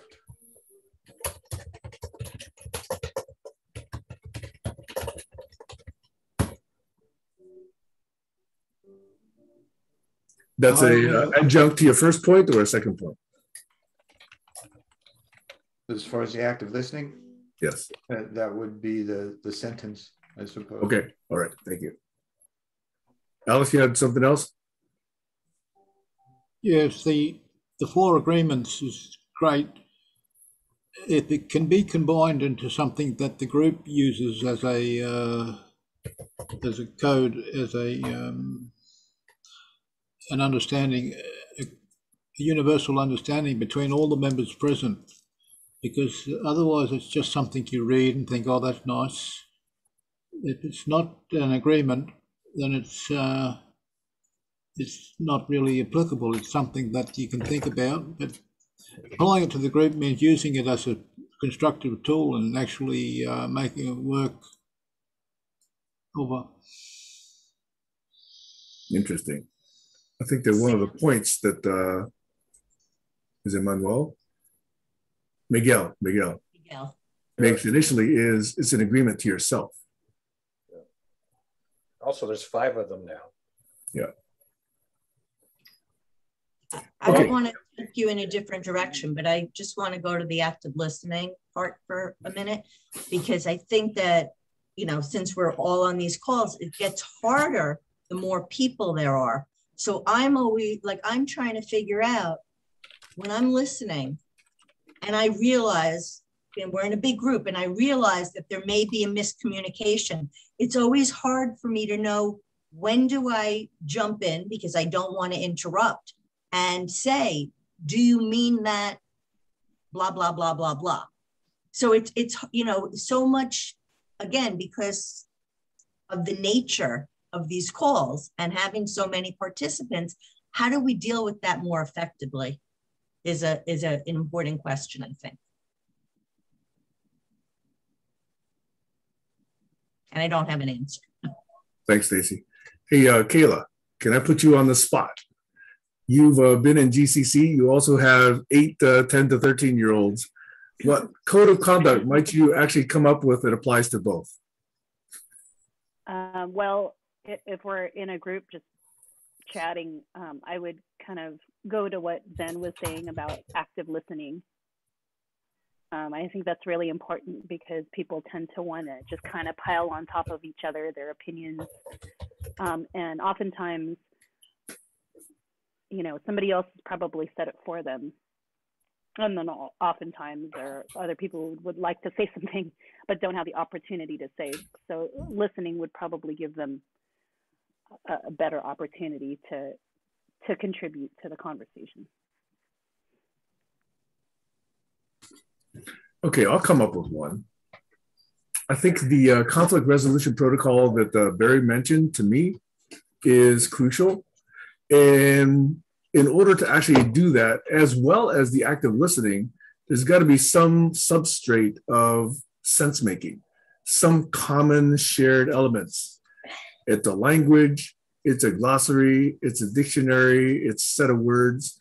So I would actually put in, that's exactly why this project that I call Dictopedia is in there, so that we can introduce our notions and nuances around terms and phrases that we use, and understand other people's idiosyncrasies around terms and, you know, words that they use, and be able to see that, so that that helps us in our sense making, and it helps us in our conflict resolution and also in our active listening. I'll put that as a sentence later on, but that's the point I wanted to make. Over. Let's give Tis and then Zen a chance. Yes, I want to refer to what I found with Zen, maybe also a reason why I got him here. He starts a discussion with someone, Melissa, with Namaste and another notion. So, and then he says, I am another you, or you are another version of me. So this is ethical notion. So it's not a conduct sense, but it's a meeting sense. So Zen can refer to that also. This is something from an Indian tribe, somebody in America that he refers to. So he can tell me again. All right, I'll start with that. Thanks, Tis. Namaste is Sanskrit, spoken, it's Brahmi. It means the divine in me recognizes the divine in you. In Lak'ech is Mayan, and it means I am another you. So these are two different civilizations that use similar meanings with phrases that they have. And so in my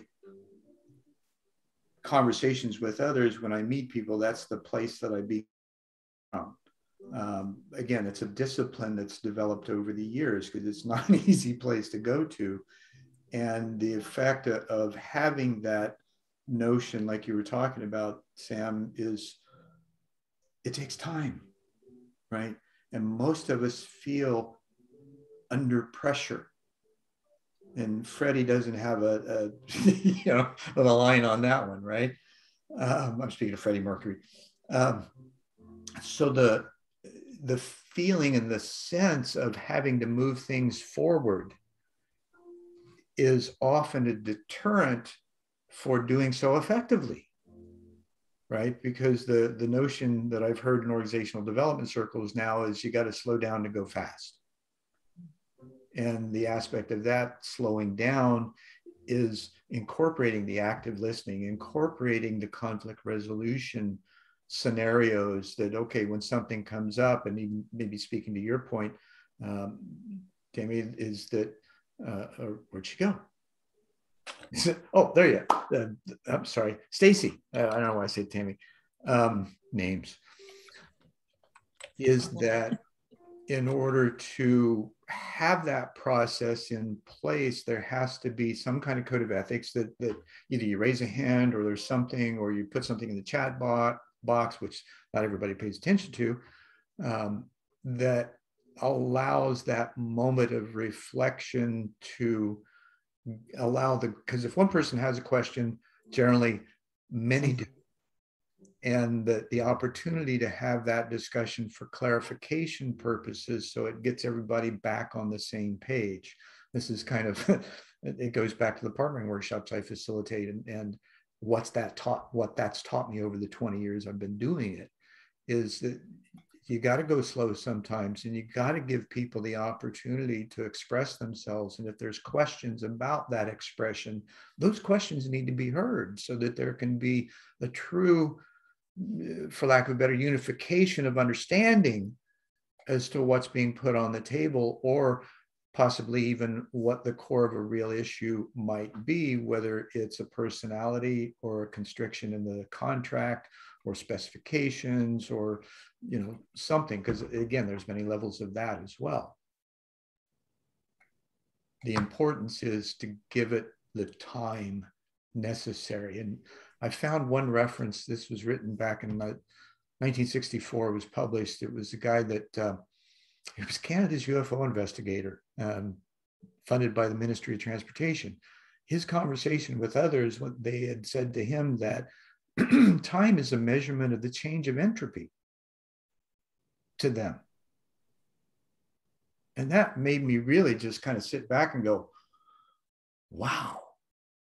Because in that sense, when things are flowing and things are harmonious and they're moving, the sense of time disappears, right?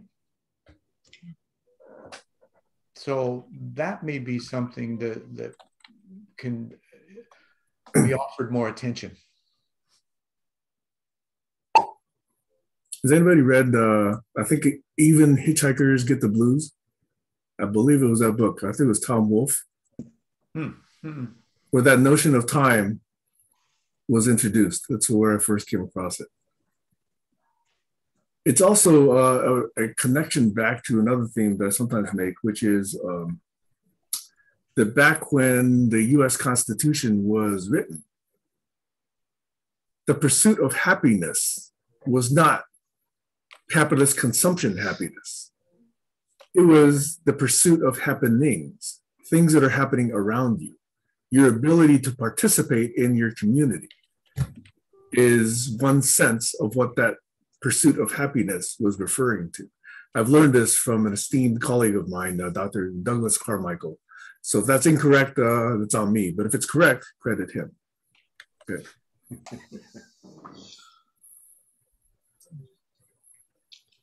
There was something that Einstein... There you go. Somebody had the actual correct reference, Tom Robbins.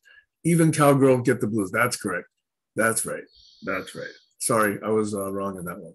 There's a relativity... recognize it, Barry.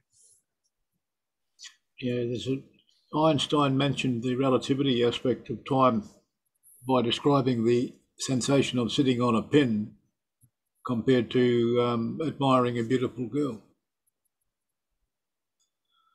There were two different... It seems like time speed up or slow down depending on what you're doing. Time takes longer or shorter to pass by depending on the activity you're involved in. So that's the difference between pleasurable and laborious things. Hard work or enjoying yourself, having a good time. Mihai Csikszentmihalyi just died about a week or two ago, and he's famous for identifying the emotional state that he calls flow. When you're in the groove and time just goes by and you don't have any sense that you get stuck. You're just, everything's very fluid. I didn't know that. I am sorry to hear that. Yeah, he was maybe 2 weeks ago, I think. Yeah, it was about that, Barry. Wonderful man. Flow, the psychology of optimal experience. And he also had another book called The Evolving Self. What was his name? I'm sorry, I missed the name. Mihaly Csikszentmihalyi. You'll never spell it. In fact, if you saw it, you'll never pronounce it the way it's being pronounced here. Okay. Csikszentmihalyi. Okay. Oh. University of Chicago, if I'm not mistaken. Yeah, something like that. Does Stacey know how to pronounce the name of that girl she posted in the GCC Facebook page? Because I don't know. Annalise? I have no idea how to pronounce it. Annalise Smithson. It's Dutch. I think that's who you're talking about. Yeah. Ties, how do you pronounce it, Ties? Annalise. Annalise. Annalise Smitsman. It's Dutch. Okay. So this element of time, it goes, and I had this thought earlier that I didn't express it yet. The advantage that we have, thinking of quantum physics and the discoveries of science and how we live in space and there's very little matter, and it's all relative to mind, right?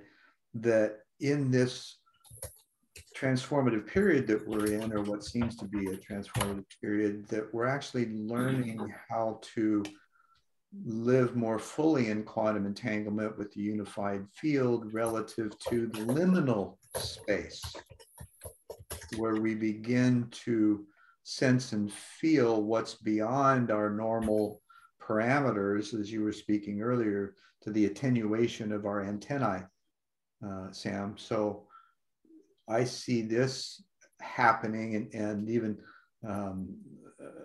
Jeff Mishlev, who became a friend after a little bit, I had some interviews with him, and he actually just won $500,000 for proving beyond reasonable doubt that there is life after death, according to the Bigelow Institute for Consciousness Studies. And that just happened this last week. So the aspect that we are more than what we think we are in most cases, and being able then to kind of sit back and sense our way into what's coming, as opposed to, and maybe with a sense of anticipation of greater experience, more happiness, more interactivity of things that are, Kaidi mentioned this years ago when I interviewed him. He was WOFAT on the original Hawaii Five-0, doctorate in theology, wonderful man. But he says that in his Taoist tradition, it's either desirable or undesirable. And so there's really two simple determining factors that we can sense pretty much in every moment, and then figure out, okay, how do we process that? Whether that desirable feeling move towards it, or that undesirable feeling of either moving away from, or somehow transmuting it into something that's workable, maybe a conflict that we need to resolve in ourselves that's not allowing us to move forward, or there's a sense in the group or individuals in the group that need to be adjusted in order for the group to move forward.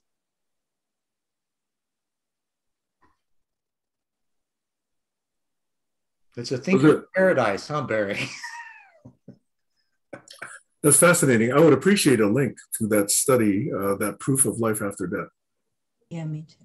I just put a link to an article on it. I think the Bigelow Institute of Consciousness. Yeah. Oh, you put it there, Colin? Okay, thanks. Yeah, this is November 2nd. It says Las Vegas billionaire pays 1.8 million in prize money for winning essays, quote, on life after death. So it doesn't sound like research. So it says evidence, but not proof. It says essays. So that wasn't too impressive. Okay, so a little bit about that. Jeff had a show called Thinking Aloud, and then moved it to YouTube called New Thinking Aloud. He's had over 800, probably closer to 1,000 guests over the years from all kinds of different areas associated with parapsychology. And so he dipped into that reservoir and brought out discussions like with Eben Alexander, for instance, who was a doctor that wrote a best-selling book on life after death, Raymond Moody, you know, those kinds of individuals. So he's brought all this collective information together, and you know, if you have just one or two people that are saying, yeah, I experienced this and this is what happened, you know, that could be suspect. But when you've got hundreds, possibly thousands of similar types of evidence, here's the process and patterns we were talking about earlier, there has to be some essence of truth in that. And so this, at least according to the experts that read all the essays, Jeff's work, and I think he's probably one of the most qualified in the world to do so, to provide this in a 98-page essay. He sent it to me. It's like, well, through it all. Can you give us Jeff's last name? Mishlove. If you go to YouTube, he has a channel called New Thinking Aloud. I put that in the chat. Okay. Sam, curious, would it be appropriate at this time to give pushback on that, or just accept that information and move on? Just accept that information. Yeah, Sam, no, you're muted, but I spoke for you. Stacy voted, like it is for the whole room. No, I'm saying if we're actually able to engage in rich dialogue, why not? We want to lean in and find out more, right? Yeah, absolutely. But but we don't have the information here. So What is if there's life after death, what is before life? It's the same. Well, okay, we're on a question that Colin asked. So I was trying to respond to Colin. Yeah. And Colin said, is it okay to ask a question? To my mind, it is okay, as long as it's a reasonable question. Sure. Colin, would you like to ask that question?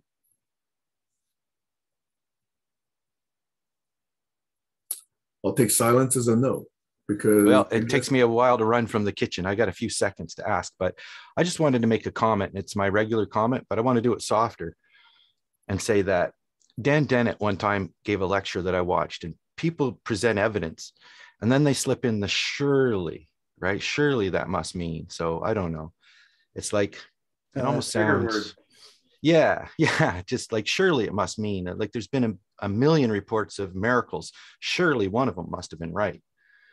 You know, I get these kinds of things, and as a skeptic, I just say you have to agree to disagree at that point and not say it's truth. Or lean in even further. Okay, go ahead, Sam. Look at what the data is telling you. I realize this is totally subjective. But in 1975, on November 11th, actually 46 years ago or whatever, I had an NDE. I had prayed to know what truth was, and I was willing to die for it if necessary. And one day after class, I was in the pre-med program.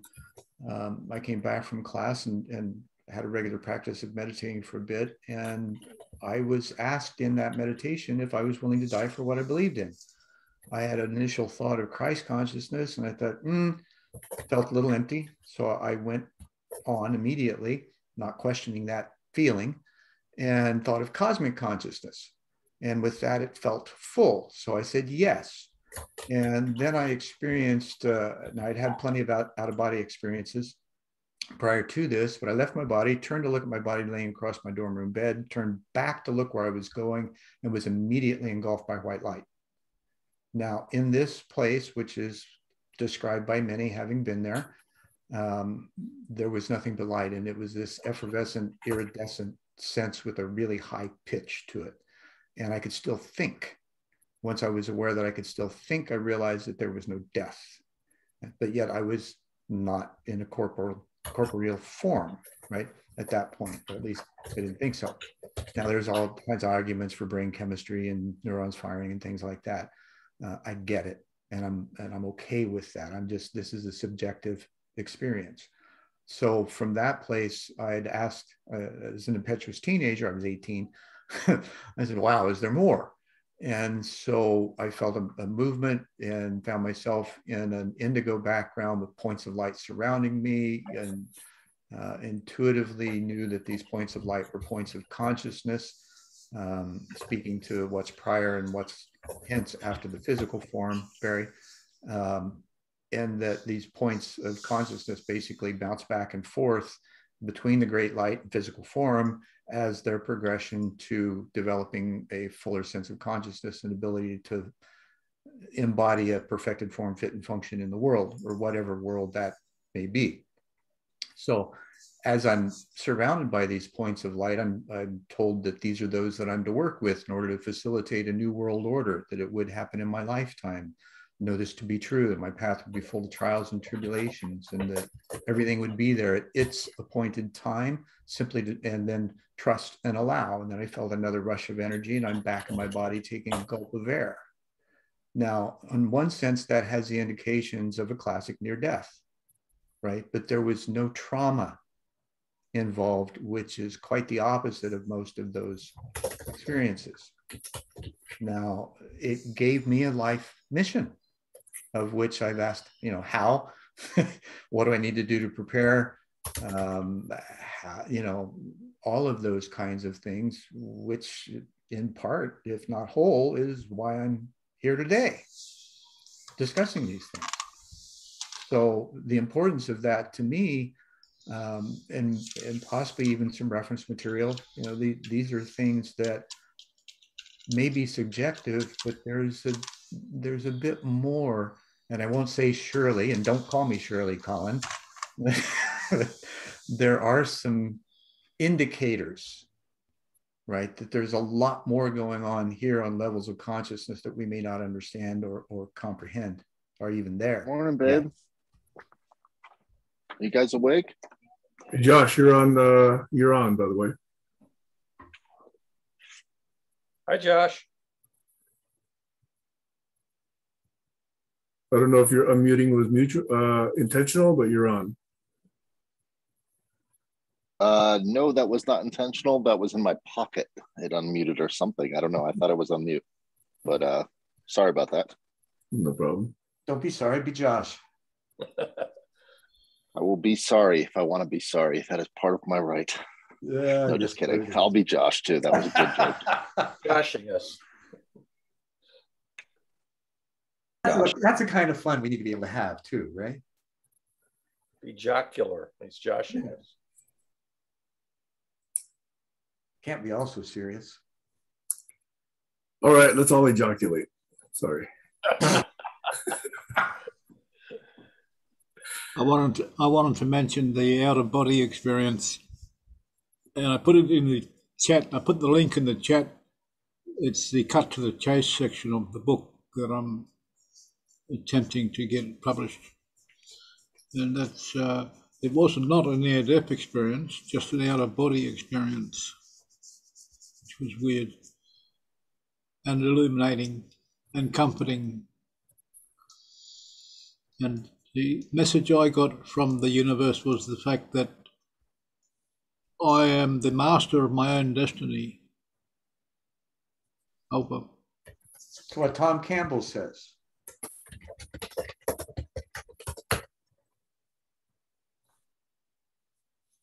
So I just want, Zen, thank you for sharing that story.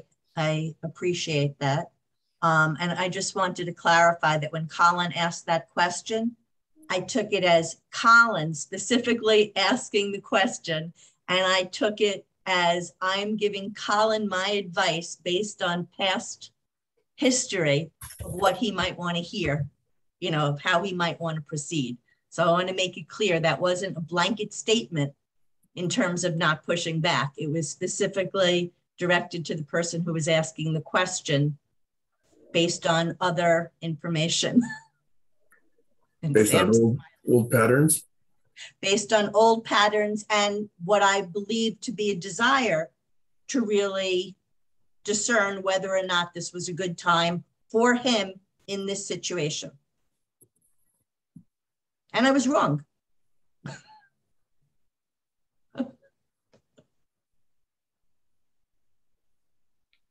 Yeah, there was a really interesting study about out-of-body experiences. There's a lobe in the brain. It's called something orientation cortex. I forget the first of the three words, but its job is to figure out where your body resides within the environment around you. And normally it functions fine. And, I know that I'm sitting in this chair in front of the computer and all that makes sense, but it's possible for this orientation cortex to kind of go offline, and then you don't know where you are. You have what is called an out-of-body experience, because your feeling is that your consciousness is floating someplace other than where you normally expect it to be hosted. And it's a perfectly normal neurological phenomenon. I'll say not a common one, but it's like anything that goes offline, that piece of information just starts free floating. Looks like you had, go ahead, Zen. Yeah, I understand the brain chemistry and those things. Michelle Hughes might be a great person that would elucidate on that as well. For me, there was also an experience. The only term I know for is bilocating. So when I was in college, the first time I had a friend that was up in Canada, it's 2,000 miles away. He was supposed to be back for fall quarter. We had established telepathic communication the year prior, so we knew it existed between us. And we'd proven it over time by sending messages and meeting at locations and doing some kind of referential, analysis. And yet, so I went into meditation. I pictured his face, which is the process that we used. I looked into his eyes. I imagined grabbing him by the shoulders and standing him up so I could speak to him. Spoke to him. We had a conversation. His girlfriend, my thoughts went out to her. She showed up in my visual screen as well. And we had a conversation, and I'm asking when he's going to be back and several other things. I mean, this so long ago, I don't remember exactly what the conversation was. And then I came back and I went about my business. Well, that was on a Saturday morning. The following Friday, I called his parents to see if he was home. He answers the phone out of breath, said he knew that was me calling, and he just got home and he ran in to answer the phone. So I said, hey, great, couple hours, enough time to settle in, and I want to come talk to you. So I went over, picked him up. First thing I asked him in the car was, hey, did you catch any flack last weekend? I figured that was not a leading question other than specific to that weekend. And he looks at me, he says, yeah, you son of a bitch, you woke me up out of bed. I said, what? He said, yeah, I was laying there sound asleep. I felt somebody grab my shoulders. It sat me up. I opened my eyes up. There was your face, and behind your face was Carolyn's face. I talked with you for a few minutes and you guys split. I went back to bed. A week and a half later, he got a postcard from a Krishna camp in California in Carolyn's handwriting that said, enjoyed the conversation. So I was 19 then. Now, knowing those things are capable doesn't mean we need to dive headlong into doing them, because they're definitely full of ethical dilemmas. And yet, because of my own experience, I know it's possible.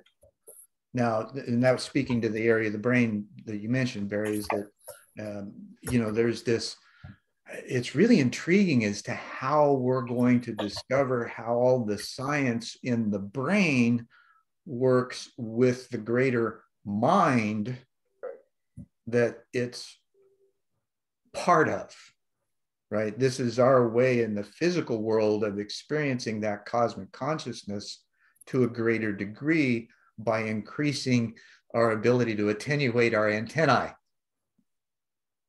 in different aspects. Now, what good does that do for, personal and global happiness? I'm not sure yet. I think it does affect it to some degree, because it gives us the ability of not having to depend on material technology to speak to one another.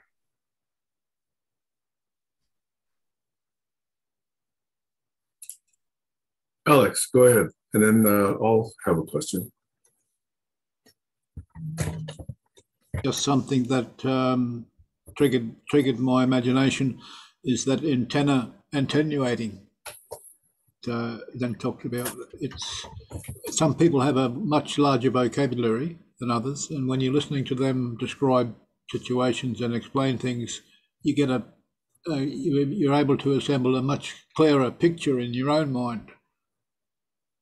But people who are insufficient in that area, people with very poor education, for example, or other difficulties, have trouble using the vocabularies available to describe things in such a way as to paint a picture for the listener. Your storytelling's an art. Ask Barry. Over. You know, in storytelling, especially in cinema, there's a technique called cinema verite, where the camera is positioned as if you're looking out the eyes of the central character, versus having the camera showing you the character. And in my dreams, I sometimes appear in my own dreams, and sometimes it's cinema verite. The scene is as I would see it, and sometimes the scene is as the camera off to the side would see it. And that's kind of an out of body, because you're seeing yourself as if your eyes were over there. But of course, it's a dream. Between the observer and the participant. Yeah. So in a dream, you can do cinema verite, and you can do, you know, a remote camera scene. In virtual reality, they often have both modes, so that you can have the camera showing your avatar from the over-the-shoulder view versus the scene as you would see directly from your own eyes. And some people will only play, you know, first person. Some people will, like me, I prefer to view it third person, because I want to see where my feet are. I want to see where I'm going. And if I can't see my feet, I don't know where I'm going.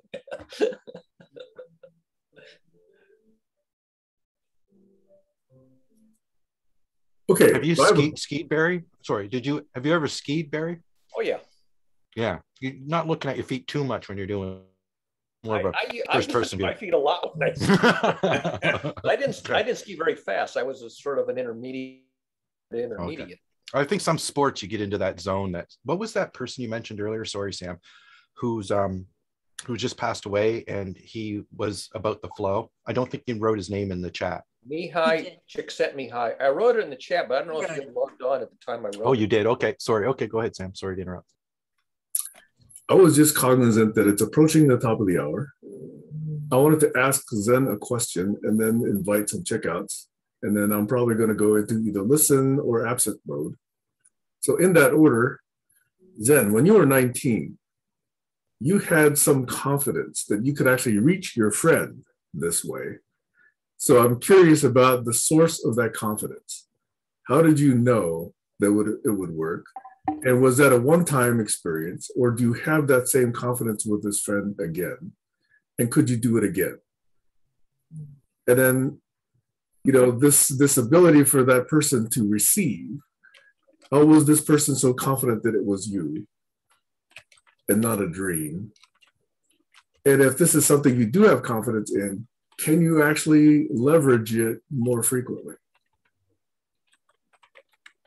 Any questions? I had confidence in our ability to communicate telepathically based on the year prior experience. I did not know if the experiment would work. I just didn't know, but I had enough confidence to try, and then allow the unfolding of what, you know, I set the intention, I took the action, you know, my intention, and interaction was to manifest this experience.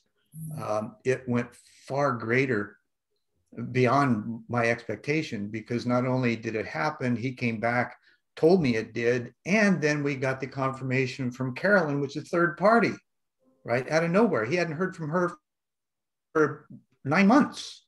And then all of a sudden we get this postcard, and all it had was his address and her handwriting, enjoyed the conversation. So it was the only thing that it could have referred to. Now, have I done it since? Yes.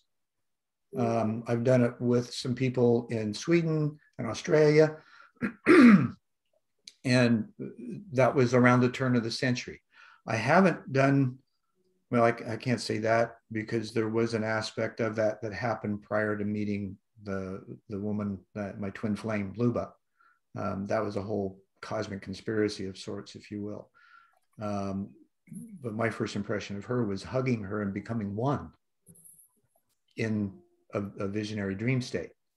And then when she walked in front of me, no eye contact whatsoever, my heart literally flipped in my chest. And so it was like, oh, okay, I better pay attention. And that was at her Kundalini yoga teacher training graduation. So the aspect of and I'm hoping I can still follow your question, Sam, that being able to continue to use that has, in my mind and heart, impeccable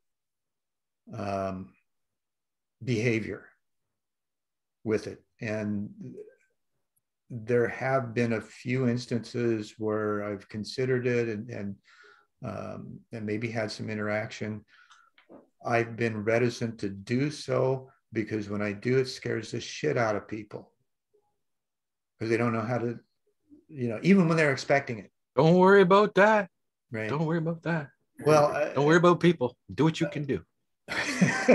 Well, in the place of conflict resolution and active listening, you have to be concerned about people's perception and how they're going to acquiesce or resist to whatever's happening to them. I see. So you're talking about intervention situations. I'm not sure that they're interventions or just reaching out to connect at higher levels. And I know maybe some of you have some idea of, what else is going on in the cosmos with other beings and races and planetary systems and things like that. I've been tuned into that since I was a kid. Part of my reluctance to, come out in the open and be very prolific in life is that I have had these experiences and they're often discounted, dismissed, even rejected and attacked. And I don't need that.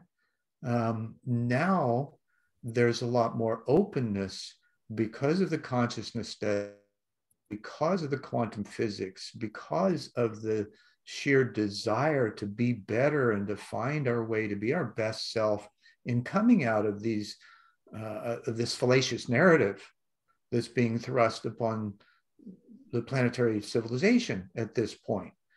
And whether it's nefarious or with good intent, as far as, managing humanity, those aspects of these kinds of abilities are something that I think have been present in us in limited amounts because of their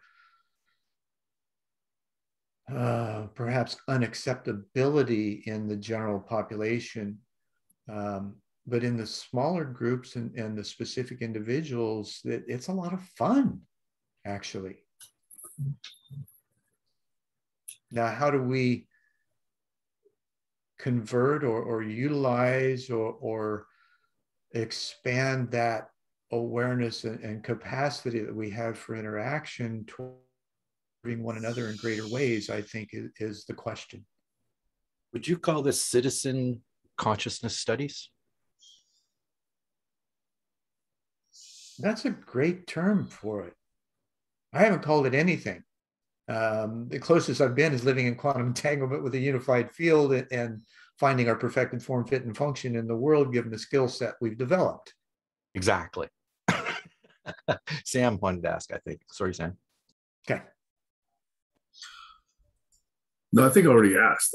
It's already past the top of the hour. I'm going to go into listen mode, but I invite anybody who wants to check out. And Zen, if you could teach this stuff, that would be pretty awesome. Over. I can. I would go to that class. Yeah, I'll sign up. There was a time in my youth when I used to walk around town saying to people, there are more questions than answers, and the more you learn, the less you know. Better questions you have. Looking back on that now, at this age, I realise I was wrong.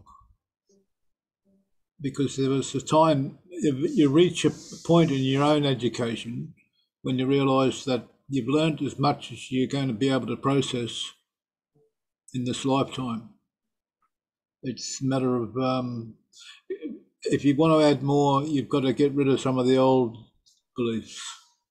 Because is the mind infinite, or is it contained? Mm-hmm. Is there a limiting factor involved? Mm-hmm. Oh, well, not in my experience. It's infinite. That's what the cosmic consciousness is. We're condensed into form. We have that connection to it, and we're never completely full. And you know, it's like the glass half full or half empty. Doesn't matter. I got the picture. And that's a different way of looking at it. So that infinite aspect of being able to grow on a consistent basis. It may not be regular. It may only be spontaneous and sporadically, but there's still growth that occurs. And I would offer that you still grow, Alex. What do you guys think about a good discussion between Zen and Doug doing some, you know, exploration of emergence in terms? They sound very similar in their openness to the infinite. Doug actually considers himself in that frame of reference a god. That's like also equated with infinity, or, you know, eternity. What are we? You know, we're said to be sons and daughters. What are we when we grow up? We certainly don't reach the aspect and wisdom that our fathers, who are still continuing, right? Because we have to consider that missionary aspect that's continuous. Yeah, there's a lot of mysteries. There's no question. Yeah, it's hard to discern the line between people doing citizen consciousness and people doing citizen, you know, delusionment. Yeah, you know, needing professional help. You know, because you get all kinds, right? And you have to respect. And I guess time can tell with that kind of stuff. It does, and I agree with you, Colin. And when I was heavily involved in the metaphysical community 20 years ago, I saw a lot of that. I saw a lot of people manipulating others based on what they thought they could get away with in expressing their psychic abilities. I'm going to check out, and thank you so much for that, Zen. It was a really interesting experience you had. And when I think about it, when I go to sleep and I'm very conscious of the fact that I'm dreaming, I always make myself fly, which is really cool. And I've had at least one out of body experience, not to the degree that anyone can verify it, that I was consciously aware of. And I still remember it to this day. It's very fascinating and I love it. But, you know, again, I'd have to be in a very, very, it's like a very deep sleep where I'm completely aware. I'm like, oh yeah, I'm dreaming. All right, let's fly today. You know, it's kind of cool. So Can I offer a suggestion? Sure. If that's something that you want to experience again, you've got a memory file. Ask for it to be called up. Yeah. And then just be patient. You'll have a sensation, you'll notice a change in frequency in your head as it's happening. And that's often the indicator that you're ready to be able to leave. And for some people, it's uncomfortable because it feels like you're separating, but you really aren't. Lucid dreaming. It's really cool. It's kind of like, it's so, you know, it really is. I love it. Lucid dreaming. That's an aspect of it. Yeah. Yeah. No, it's where the dream is so realistic that for a while you can't be sure if you're dreaming the experience or if you're living the experience. And even after you wake up, you go, am I remembering a dream or am I remembering a real event? Mm-hmm. And I've gone sometimes for days trying to resolve whether I'm remembering a dream experience or remembering a real experience. Then I sort of have to look for the details that say whether it met the laws of physics or not, to resolve whether it had to have been a dream because it was physically impossible by some detail in the dream.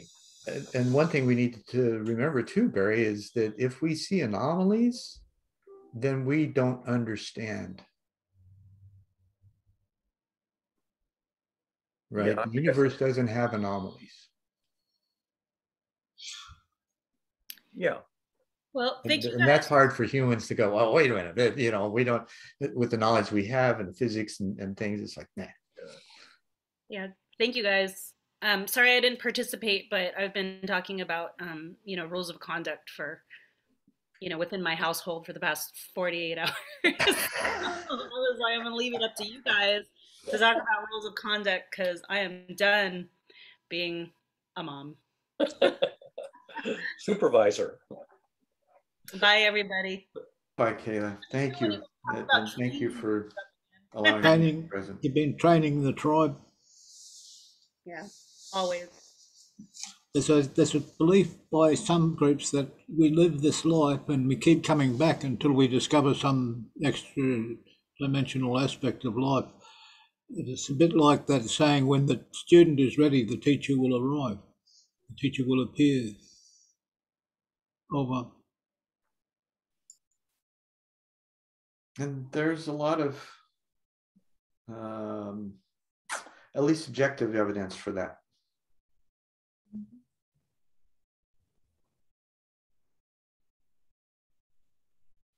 And I need to go too. I've got to print up some programs. My wife's biannual, or every 6-month recital is this evening, and she's got 24 piano students that are going to be playing. Amazing event. Thank you all, and Sam, thanks so much for what you're doing. I really appreciate you, man. I love. Here's one we have a hard time saying. I love you, Sam. I know he's in listening mode, so at least he heard that. And I love you guys too. You know, just the wonderful prospects that we have of gathering together and with the intention of trying to find a way to work together better. That's imperative for now as we're moving closer to entering the age of Aquarius. And so thank you very much. And I look forward to that. And Colin, I would love to have a conversation with Doug. Oh no, I was just presupposing, and I probably overstepped my bounds. But at the same time, you know, he does put me in a mindset of someone who speaks more like you do than I do. And Stacy's right when she says that she had, you know, some reservations of me asking some questions, because I am very much the type of person who wants the truth. And so I'm very abrasive sometimes when people make claims. I think they are over claiming. That's all. I don't mind that a bit. Yeah. So we need that. That's part of what we need in conversations is the critical thinking aspect of it and the questions. Yes. And the willingness to be open to those questions and not feel we have to be defensive in trying to answer them.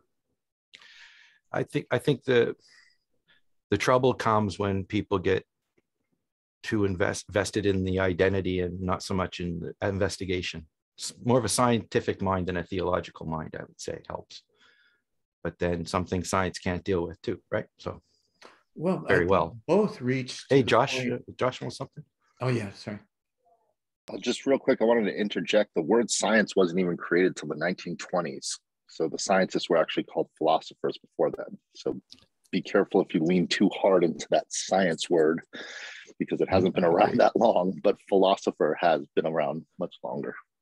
In fact, that's one of the things that I think, you know, is a reason not to look at things black and white. Religion was the only game in town, and all the good things we have, for the most part, grew out of that desire and journey for better. It's just wrapped in a lot of mythology that, you know, people have religion, a hard time agreeing. Just to be clear, Colin, it's not religion, philosophy. Philosopher. Yeah, it's Newton religious philosophies. You're right, religious philosophies and unreligious philosophy. It's not just religious ones or ones with theism. There's others as well. They're all questing for better. Josh is right. He's making it global. That's fair.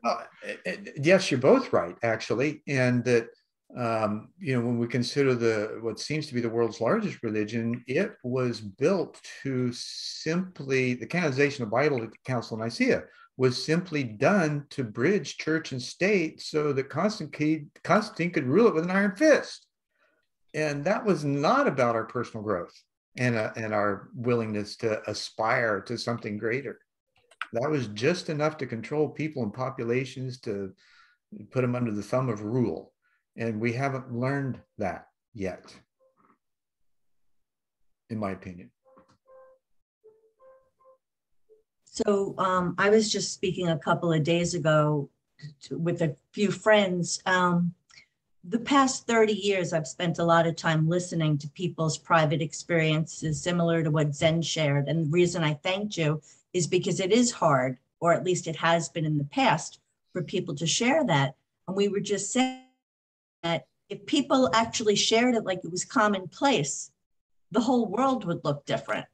One of my, well, I have two major concerns. One that you touched on in terms of people manipulating others because they think that those people have some special power that makes them a better judge, for lack of a better word. And the other concern I have is how people who have shared those experiences are controlled, whether they're told they're crazy and locked away or burned at the stake. So, you know, those are things that I see them changing a lot. I also noticed, though, a lot of people, especially in these past 4 or 5 years, are coming into an awareness that they have their own power to communicate with those outside forces that are not really outside. But so I see things speeding up that way. I don't know what the percentages are, but I think there are a lot of people who are in touch or are becoming in touch or recognizing that they can be in touch with that. And so the more we share it and the more we hear it shared from people who already have some degree of respect within a community, I think that's really important.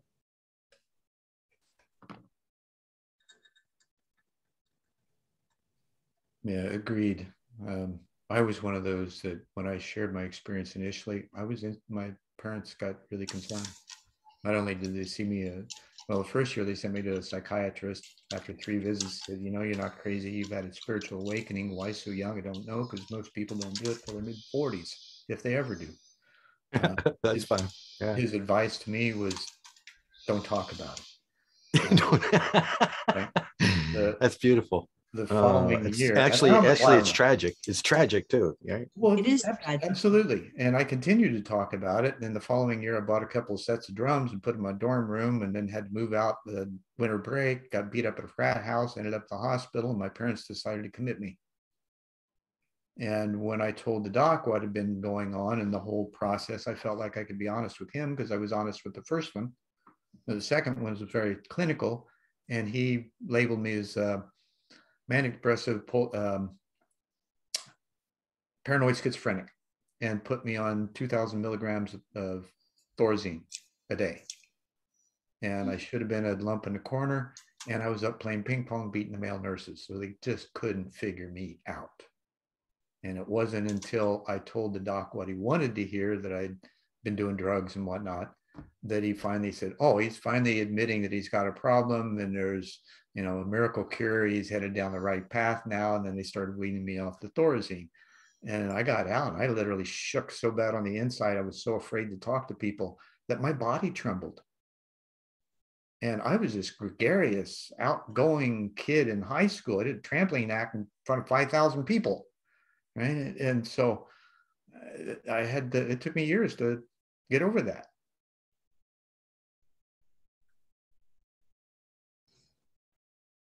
And I did. And here I am. Right.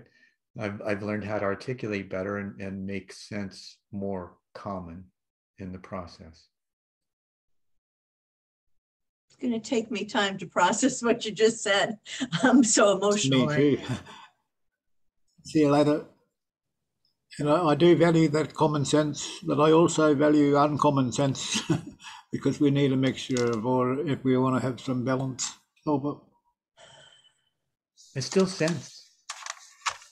Okay? And that's what we're made of, is sense. It all fits together somehow. We just have to learn to ask the right questions that allow that process to unfold within each of us and collectively. And those questions are there. We're asking them. You know, this group. You know, how do we behave towards each other? What's the code of ethics that we want to have, or code of conduct towards each other? And that is imperative in development of any platform of value. So thanks again, guys. Okay, great to see you in person, and I'll see you again soon, hopefully. Hope so. Bye. Yeah. Bye. Bye for now. You know, while Kayla was talking about dreaming of flying, the first dream that I actually remembered, I might have been only 3 or 4 years old when I had this dream, but I was on a downhill slope and I jumped, and I was sort of like as if I was on a hoverboard. Instead of landing, I kept gliding, you know, a foot or so off the ground for a long, long time. And I remembered the dream, except that I didn't know that it was a dream. I couldn't tell if it was a memory or a dream. And eventually I learned enough physics to realize it had to have been a dream, because this wasn't on the moon where there's such a little amount of gravity that it could have worked. But I've had dreams that were realistic at different ages and different times, where it took me a while to realize that cannot be an accurate memory. That has to be a memory of a dream, because I had to have imagined that. It could not have occurred, you know, on the planet Earth with the physics that we know it. But there are a lot of things where, you know, they're so realistic at the time that, you know, you can't say with certainty that it wasn't a memory, but it was simply an imagination, you know, work of the dreamlike imagination. One of the things that the only reason I think it's important to ask, you know, this whole idea of whether there's life after death, whether you come or not. I mean, to me, I absolutely believe you do. And I do think I've had other lifetimes. But the reason I think that's important is because it changes a person's outlook, I think. I know that in Dr. Brian Weiss's book, Many Lives, Many Masters, he talks about, and I don't remember exactly when the idea of reincarnation was taken out of the Bible, but at some point it was removed. It used to be a part of the religious teaching. I think it's important because then everything becomes cumulative. So I have always heard so many people say, oh, it's too late. You know, I'm too old now. I'm not gonna go into that. And the idea of what you don't finish in this lifetime, you're gonna have to do in the next, really changes your mindset. Yeah. So for that reason alone, I think it's an important question to ponder. I'm looking at the computer sitting over here to my left. It's a Windows 10 machine, and it's running an operating system that originated on a previous machine. So does this machine know it's reincarnated? It's a new piece of hardware running the same software. Well, the mindware that's running in our brain, it may be a new brain that got born in 1945, but for all I know, in fact, I have lots of evidence to support it, the mindware that's running ran previously in people that I learned from, who were my role models. I have reincarnated the thinking of many scientists and other people that I've studied, mathematicians, and I'm running the same mindware that they ran. Just like this machine is running an upgraded version of Windows that already ran on, you know, machines that have lived and died before it. Well, about 30 years ago, 25 years ago, I really got into this experimentation with what I believe. And I hypothesized that if I had had other lifetimes, then I might have other skills and talents that I wasn't aware of. And so I practiced meditating and then doing different artwork. And I actually was really talented. I don't have that talent now, but I did this great self-portrait that I can't find anywhere that looked exactly like me. And that was after meditating and then trying it. And I did some watercolors, and I should go back to that. But I had a lot of fun just playing games like that. Oh, yeah. I'm a great dancer in my dreams. And I once actually was a pretty good dancer in real life, but I don't know where it came from. Once or twice I could manifest a skill that I'm really lousy at. That's interesting. You know, practice makes perfect, and lack of practice, you lose the skill. So, I am going to check out now. Okay. And this is a pleasure. And actually, I'm going to leave it running in the background because I'm going to just jump in the shower. And if you're still on, you're still on. And I will see you tomorrow. Right. Tease, did you say you invited this guy? Zen? Yes, I was chatting in Facebook, and I I mentioned Global Challenges collaboration. Then Zen was interested. I picked Zen up somewhere, so he's one of my Facebook friends. And Okay. then just this few, and he had a discussion with someone named Melissa, and I give positive feedback, but I'm still, but I didn't listen to it yet. So only the first 18 minutes. So I gave feedback on that, but he misinterpreted what I was sending, and then he understood. And later I told about Global Challenges collaboration, and then suddenly I put in his chat, I'm here now with the link to this meeting, and then he showed up. To him that he only had to press the link, then he came. So I got him invited, and I told him in advance that the discussion is about how to treat each other, more or less. So that we are discussing about how to have good, say, society with each other.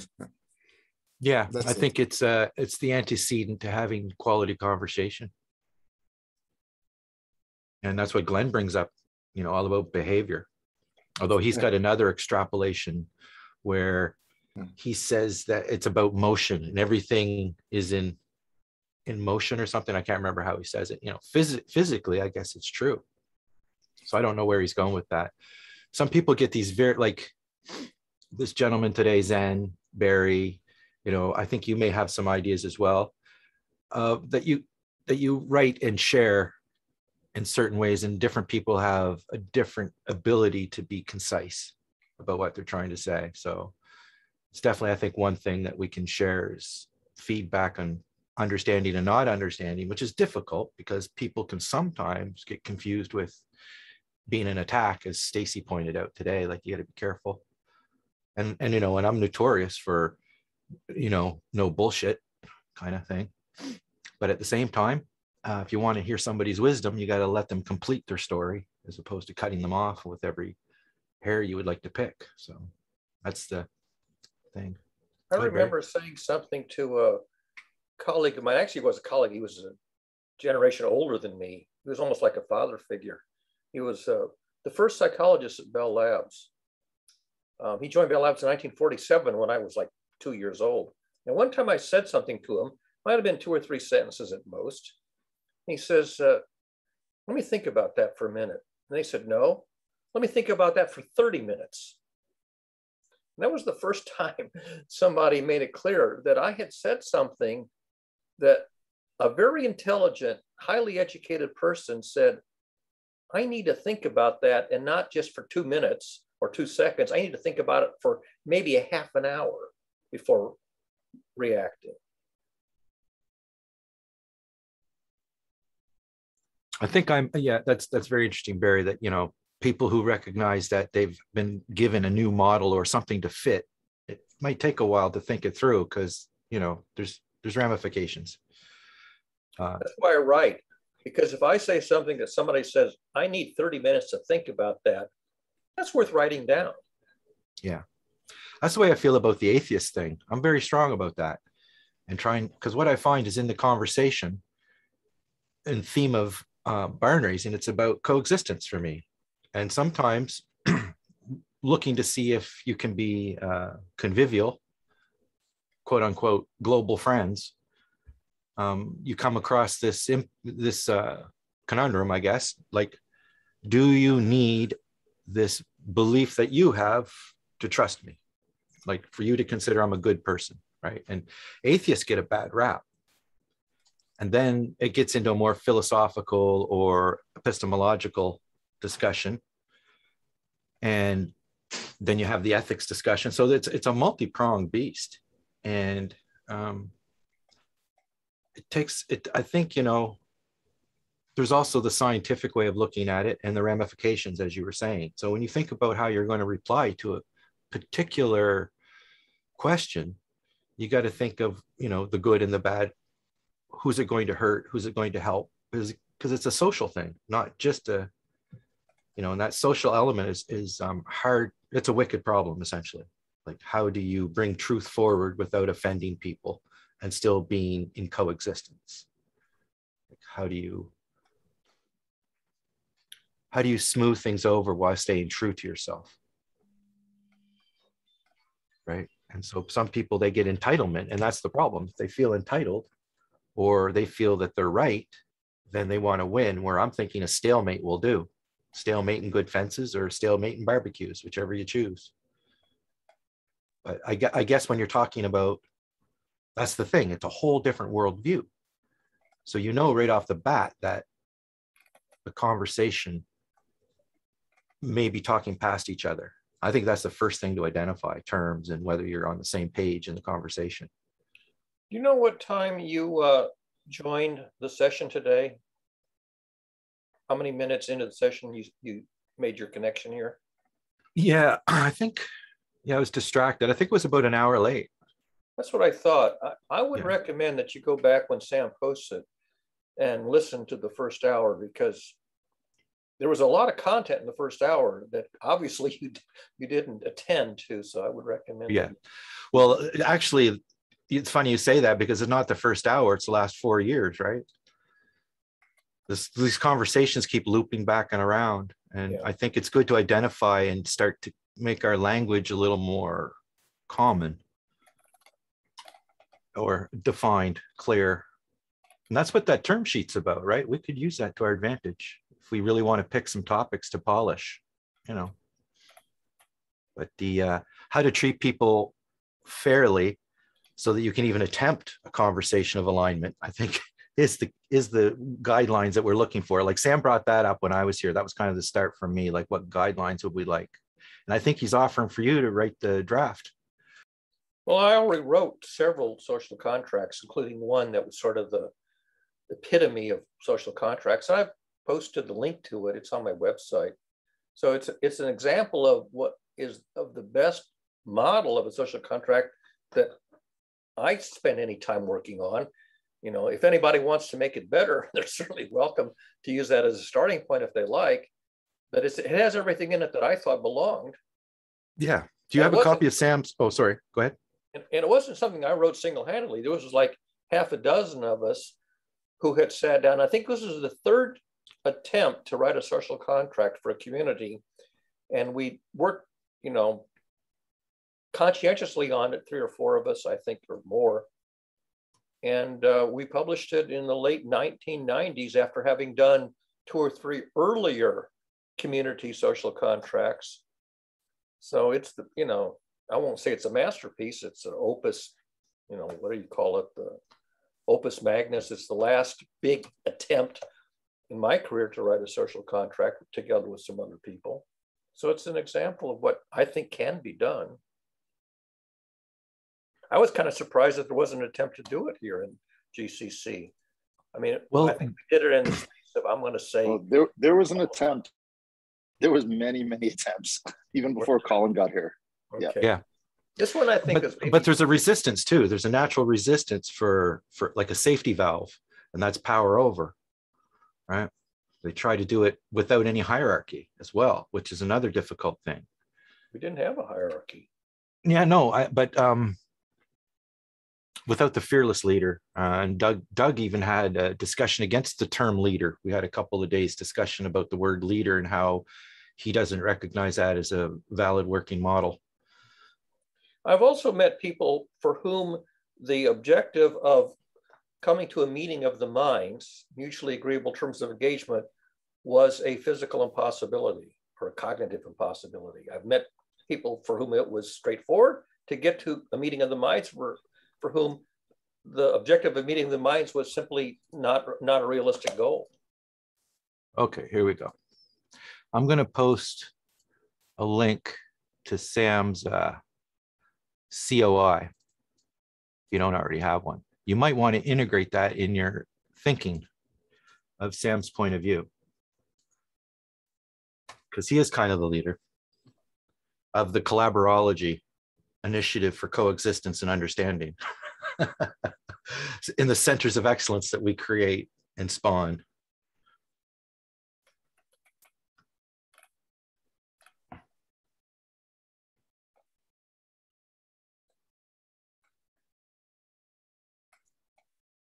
And I'm not sure, like maybe you could tell a little bit of the history of the COI, Josh, and how it was received and what was expected, because I kind of missed that. That was before my time. Well, it was I believe, a proposal. I mean, if Sam's still here, I'm sure he could say it better himself, but it was a proposal that he had been working on for some years before the GCC with other people. And he allowed for anyone that wants to give comment to post up the Word doc or the Google Doc and let anyone comment on it. So it's still a living document that he's working on. Yeah. Did I post the link there yet? Yeah. And I should put Sam's COI, it doesn't say. And yeah, I can screen share it, but it's quite short, at least the header page, the page here. 1, 2, 3, 4. Am I coming through? Yeah. Create your identity, be explicit and transparent, be accountable to self and to at least 2 peers. That keeps you in a loop, I guess. And connect, complement, and collaborate with other COI members to amplify resonance and impact. So it's kind of similar to what Alex is talking about with the Links Plus pages. Like if your Links Plus page was your COI contact page, then they'd almost be the same thing, right? So if each person had a page with the COI on it as part of their Links Plus page, and their Links Plus page can be any page at all, of course, it doesn't have to be one spawn. Like I think Alex has a bit of a misnomer about being under a certain domain and being first. And if you're first, you'll reap certain benefits and things. Like it almost has a NFT feel to it. So maybe the time has come to make it into an NFT or something, like Josh hears me. There's quite a rage with NFTs and people making a lot of money off of ridiculous looking things. Right? Have you heard about this trend? Josh, let me see where I've got a book link here. No, I only deal with FTs, not NFTs. So I don't know about these NFTs. I just fungible tokens is the only thing I'm into. Right, right. Well, I just come across this. Non-fungible. I'm a little late to the game too. It's okay. It's been around for a long time. But yeah, I was waiting for someone to ask me about the thing behind my head, but no one did. Oh, well, looks like a funky Christmas tree of cells. Is that a molecular real object, or is that a background from Zoom? It's a modeled picture from telescopes of galaxies and how they connect together with Berkeley currents out into the universe. Wow. So it's pretty interesting. Drop that link in the chat. It's a model, but there's enough data to see the connections and the links. Yeah. And hopefully with the James Webb Telescope going up and some good infrared, we'll be able to actually see this. So that'll be interesting in the next couple of years. There's also in this cosmology a suggestion that the Big Bang was not the actual beginning of the universe. It was a big event, but it wasn't the beginning of time. And this is an emerging theory that's just starting to be written up for the general public. Well, here you go. Here's the link for anybody that wants to see bizarredom of the new world. Oh, it's not working. Hold on.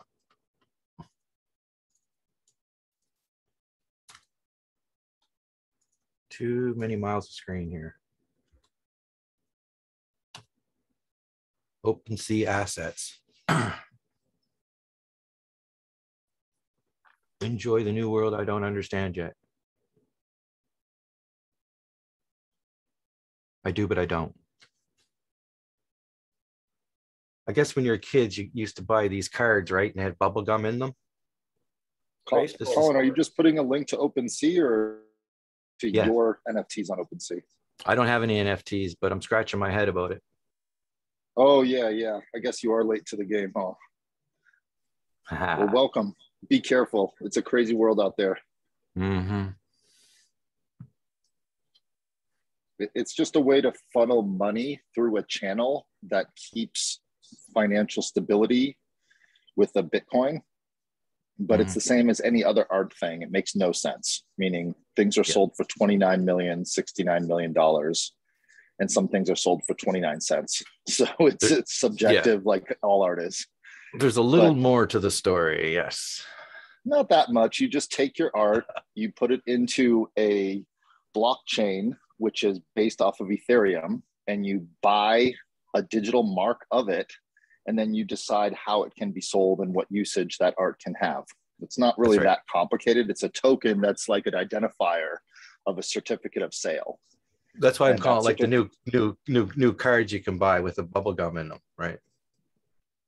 Sure, if you some want of those to, Pokemon decks were like $25.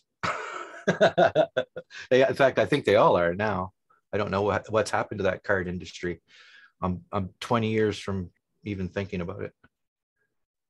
It's worth a lot of money now, and that's what everything is if you identify it as having value and you put a value as it goes forth, then it goes up until people say, I don't want to buy it. In other words, I have a $4,000 Beanie Baby I'd like to sell you, Colin. Are you interested? Well, as a wise Hungarian American psychologist once said, I should highly focus my mental state. I recommend that. Yeah, but it's more interest than the bank, and it's non-fungible, and it's also your 4,000 will turn into done. 6,000. Easier said than done. Yeah, it's a crazy beginnings of how to do business on the blockchain. But what I'm noticing is that a lot of these contracts and even OpenSea are not going to hold up in court later on when there comes litigation of who owns what at what point in time. I think it's going to be a huge mess down the line when they try to go back through these chains and then realize that some of those values are no longer there because the computer was destroyed or someone's hashtag was gone or someone's wallet is not there. Like the chain that they're making is not solid. It is very fungible on this non-fungible situation. That's just my take on it. It's like art forgeries, the Louvre, Leonardo da Vinci painted either 14 or 15 works of art. And the Louvre has either 4 or 5 of them. And the point is that the 5th one, they couldn't establish for sure whether it was a genuine Leonardo or from the same school that he attended, but not by his own hand. And they did, I don't know, decades of research on trying to identify the technique of Leonardo and how it distinguished his technique from, the other students of the same school to determine whether he really did this 5th one or whether it was, maybe he was present but didn't do the actual work and was maybe only coaching the other artists. And I think they finally determined there was enough differences between the genuine Leonardo style and this one that they finally concluded that although he may have influenced it, he didn't actually paint it.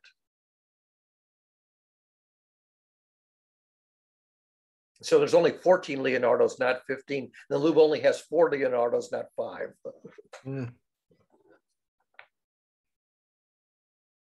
Well, it'll be interesting to see if Barry's persistence along with Sam's persistence can actually, because I see those as 2 people that could actually play governance ping pong. What do you think, Josh?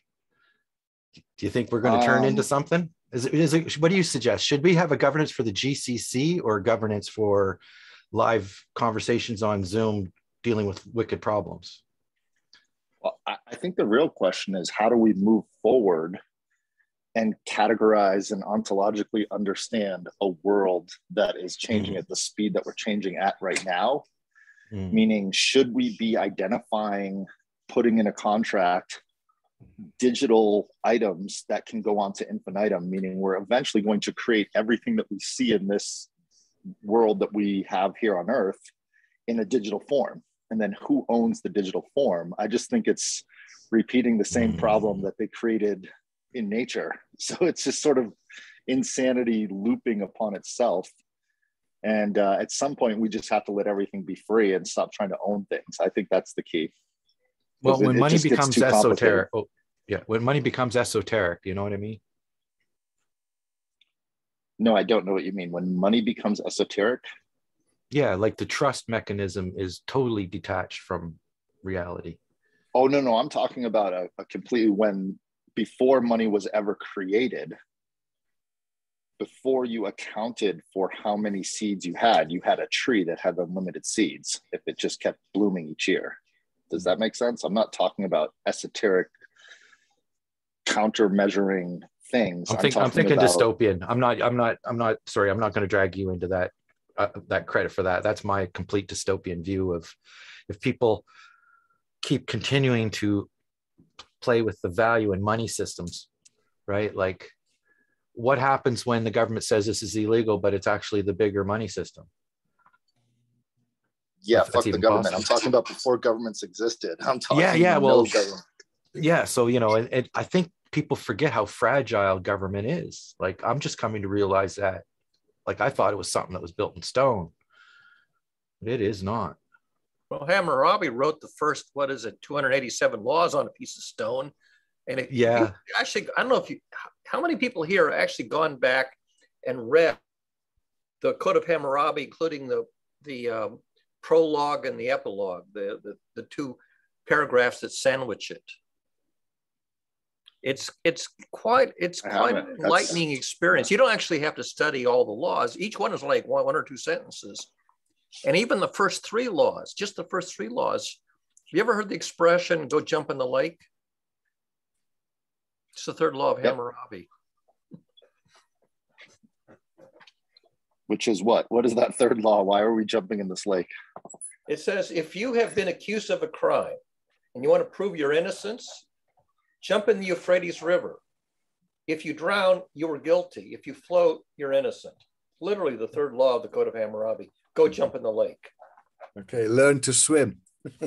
Well, the point is that if you're a warrior, you're probably loaded down with armor and you'll sink. And if you're not a warrior and you're not wearing armor, you'll float. That's my thinking of where it came from. But it's a Yiddish expression too. And it's Gay Yaman, go jump in the lake, Nimzech Havana. It's the same expression is in lots of cultures. And it's literally the third law of Hammurabi. Literally, go jump in the lake. That's crazy. I know that was a saying in my family. I have a correction. Gay cocking means go shit in your hat or wherever. Gay cocking is go shit. Yeah, go pee in the ocean. Yeah, or Nimzich.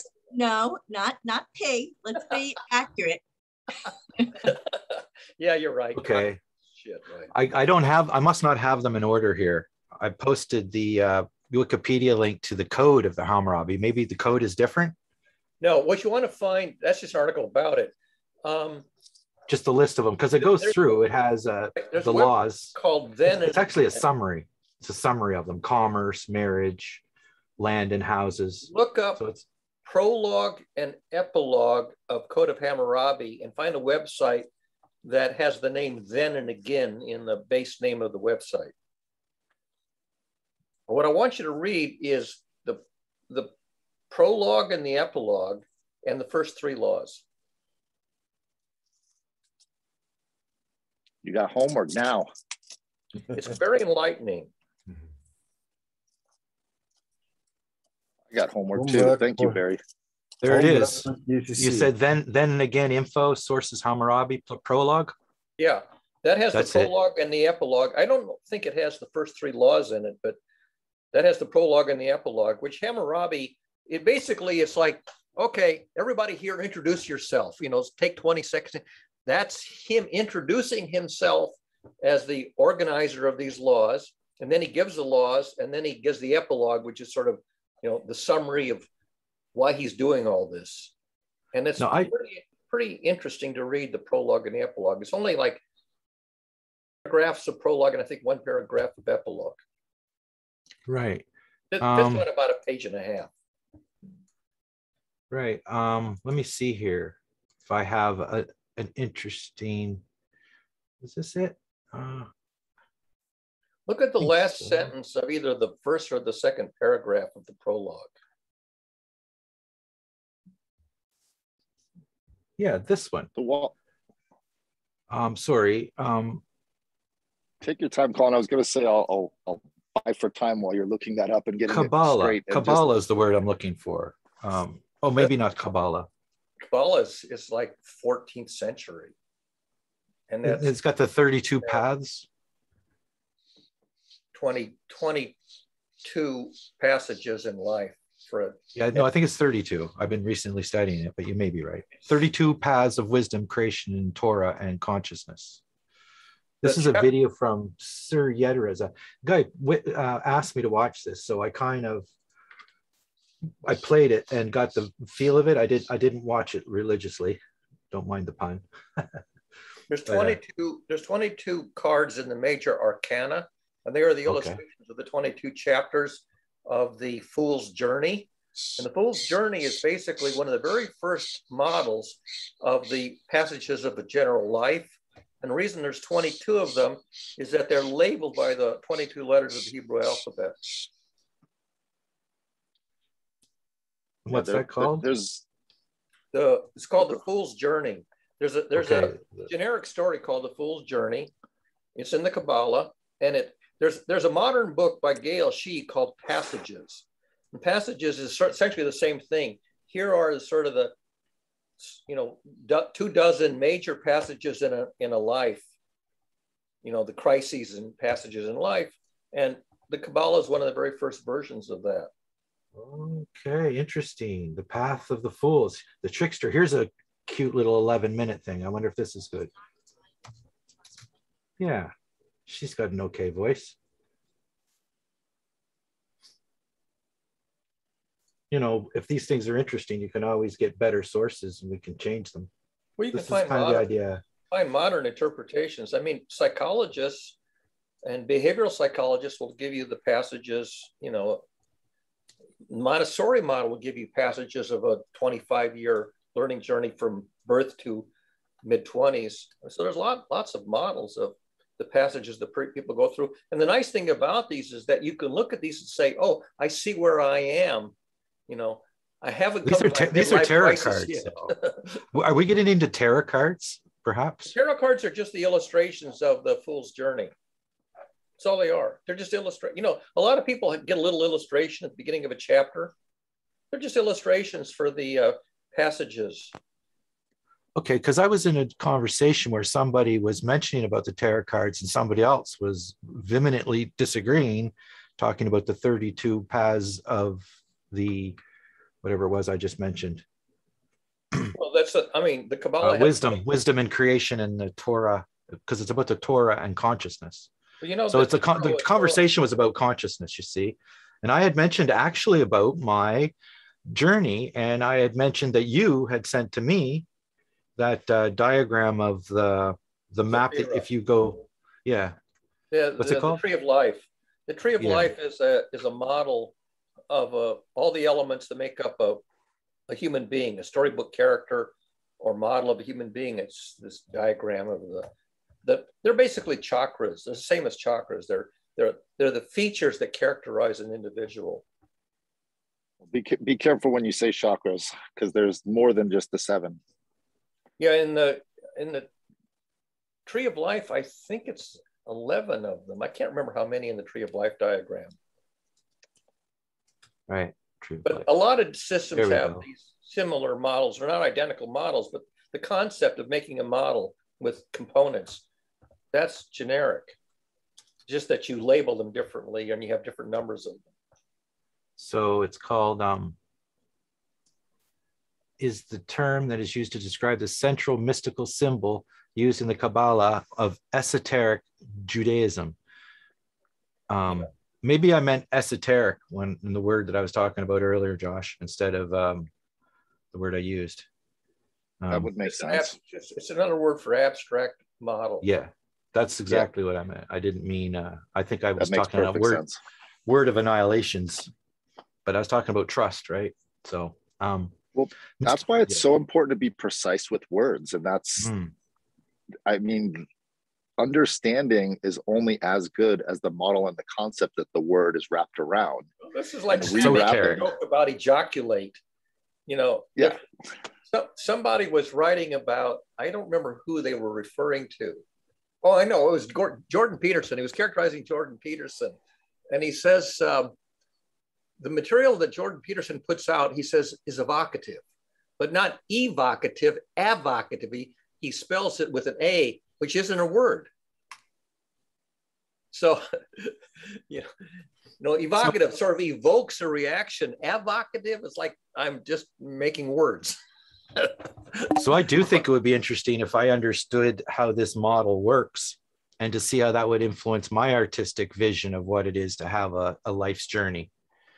And it also crosses with the other, like if I posted the link to the guy, I didn't give you his name though. You might recognize it. Can I recommend something to you, Colin, also? I can't pronounce it. Surfer Yedzira. Maybe that's, I don't even know what I'm talking about. I just wanted to, I know this is probably common knowledge, but it's a good line of research, is break the words into the letters. And then if you're doing Hebrew, break the letters into the numbers. And then if you're doing numbers, break the numbers into the mathematical formulas. Gematria. Gematria is this notion that every word is associated with a number, because every letter of the alphabet is associated with a number. In fact, just like Roman numerals, numbers in Hebrew are, you use letters of the alphabet. So the first doesn't that mean that the letters are implicitly the numbers? Yeah, they didn't need numbers because they use letters, right? They use the letters to stand for the numbers, and so the first 10 letters are, you know, the first 10 digits, and then the next group are the teens and, you know, the tens. And there's no punctuation either. No, or is this a different language? No. So basically, how would they know? How would me 10 eggs? I guess you'd have to read it twice. So the letter yod, which looks like a little apostrophe, that's 10. So yod eggs would, you know, yod would simply, and you put like a diacritical marker on it to mean that you're referring to a number, not a word. There you go. There you go. Punctuation. Yeah. So they punctuate a numerical expression. So, but you can also read it as a word. And so every word in Hebrew has a corresponding numerical value. And words that have the same numerical value are somehow like cousins or siblings or something. Are there any mirrors where you would say 10 eggs and it's the same symbol? Are there any of those, like puns or homonyms, you would say? Oh, I'm sure you do all kinds of funky stuff with, for example, 666. If you take either the Hebrew or the Aramaic or the Greek expression for Nero's name is, his title is Caesar. So Caesar Nero, if you write it in the right language and you do the gematria, it comes out 666. So 666 was an oblique way of referring to Nero, because that was the numerical value of his name. So it's code. Didn't know that. Didn't know that.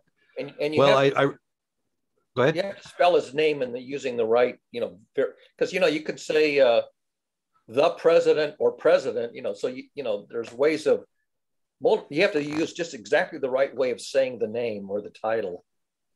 Inflection. Not so much inflection, just, you know, there's more than one way to spell, like, you know, people's name can be represented in more than one sequence of letters. Okay. Right. Like the Wu-Tang Clan, you got Big Baby Jesus, which is also the Old Dirty Bastard, AKA. That's going heavy. Because there's no father to his style, Colin. Yeah. There you go. There you go. It's the end of the turtle trap. And anagrams, anagrams have the same numerical value because they have the same set of letters. Yeah. And so anagrams are often, even without doing gematria, you say they're the same letters rearranged. Yeah, interesting. Well, I really liked your joke about the I think it was yours, where about the monk who was put into the monastery and kept going further till he found the original sources, and he was kicking and screaming. Was that your joke? He was all upset and they were saying, what's wrong with him? because he was looking for clearing up terms, and he says the word wasn't celibate, it was celebrate. I remember that cartoon from like 4 years did you tell? ago. Was it you telling that joke that I remember? Maybe it wasn't you. It's a cartoon. Yeah. I may have posted it years ago, but it was a cartoon that somebody made. I thought you told us a couple weeks ago. Maybe I was dreaming. No, I haven't referred to that for at least 2 or 3 years. You know what we're talking about, Josh? There was this. Maybe you should. Yeah, tell I got it. I got it. No, I got it. Yeah. But the story is all the trouble he has to go through, and then it sets you up for a ridiculous. But isn't that what all of life is a series of understandings and then a complicated misunderstanding and then people enforcing the misunderstanding and just looping around in the search for the true way to interact with each other that is honoring each other and without powering over each other, but we're powering over each other in order to honor each other. And it's just this constant circle of misunderstandings and re-understanding and regenerating, and it's just a loop. We're just looping constantly until we get off of trying to enforce things and allow things just to be what they are. Yeah, there's sliders of, you know, how gullible somebody is, you know, ghost stories. I mean, how mentally stable they are, you know. there's all kinds of weird ones. And see who can believe the ghost stories and who can recognize that they're fabrications. The whole, I mean, you know. I was just going to say, Barry, that's the modern day equivalent to the stock market. With if everybody believes that GameStop is worth money and values it and creates a higher thing, then it's actually worth money. So it's narrative. You can game the system. It might be one of the first examples of controlling the intersubjective game, which was supposed to be only controlled by the big guys, but the little guys, their opinion did matter all of a sudden when they became a massive unit. But that is lining up with what you call the intersubjective narrative, right? Is that right, Barry? Because you got subjective and objective, but then you have intersubjective, which is everybody's narrative. The thing about narratives is that two people can look at the same event and report dissimilar narratives that actually conflict with each other. And yet each narrative is perfectly plausible. Yeah. It's a Rashomon effect. You know, Rashomon is this movie where 4 different characters observe the same event and each tell the story of what they saw. And none of them has the whole story. And they all seem to be dissimilar, but in fact, they're all reporting their version of the same event. Yep. And not to bring it full circle, but if you look at all those galaxies that are all in alignment and then go look at neurons in the brain, very, very similar. And if you take all the neurons in my brain and all the neurons in Barry's brain, the neurons in Stacy's brain, and you put them all together, that does not equate to all the neurons in the other 7.8 billion people's brains that could see the same story. So therefore, you're going down a fool's journey. Like Barry said so clearly, is you're trying to interpret through a subjective amount of neurons in your own brain and interrelate that with other people's perceptions.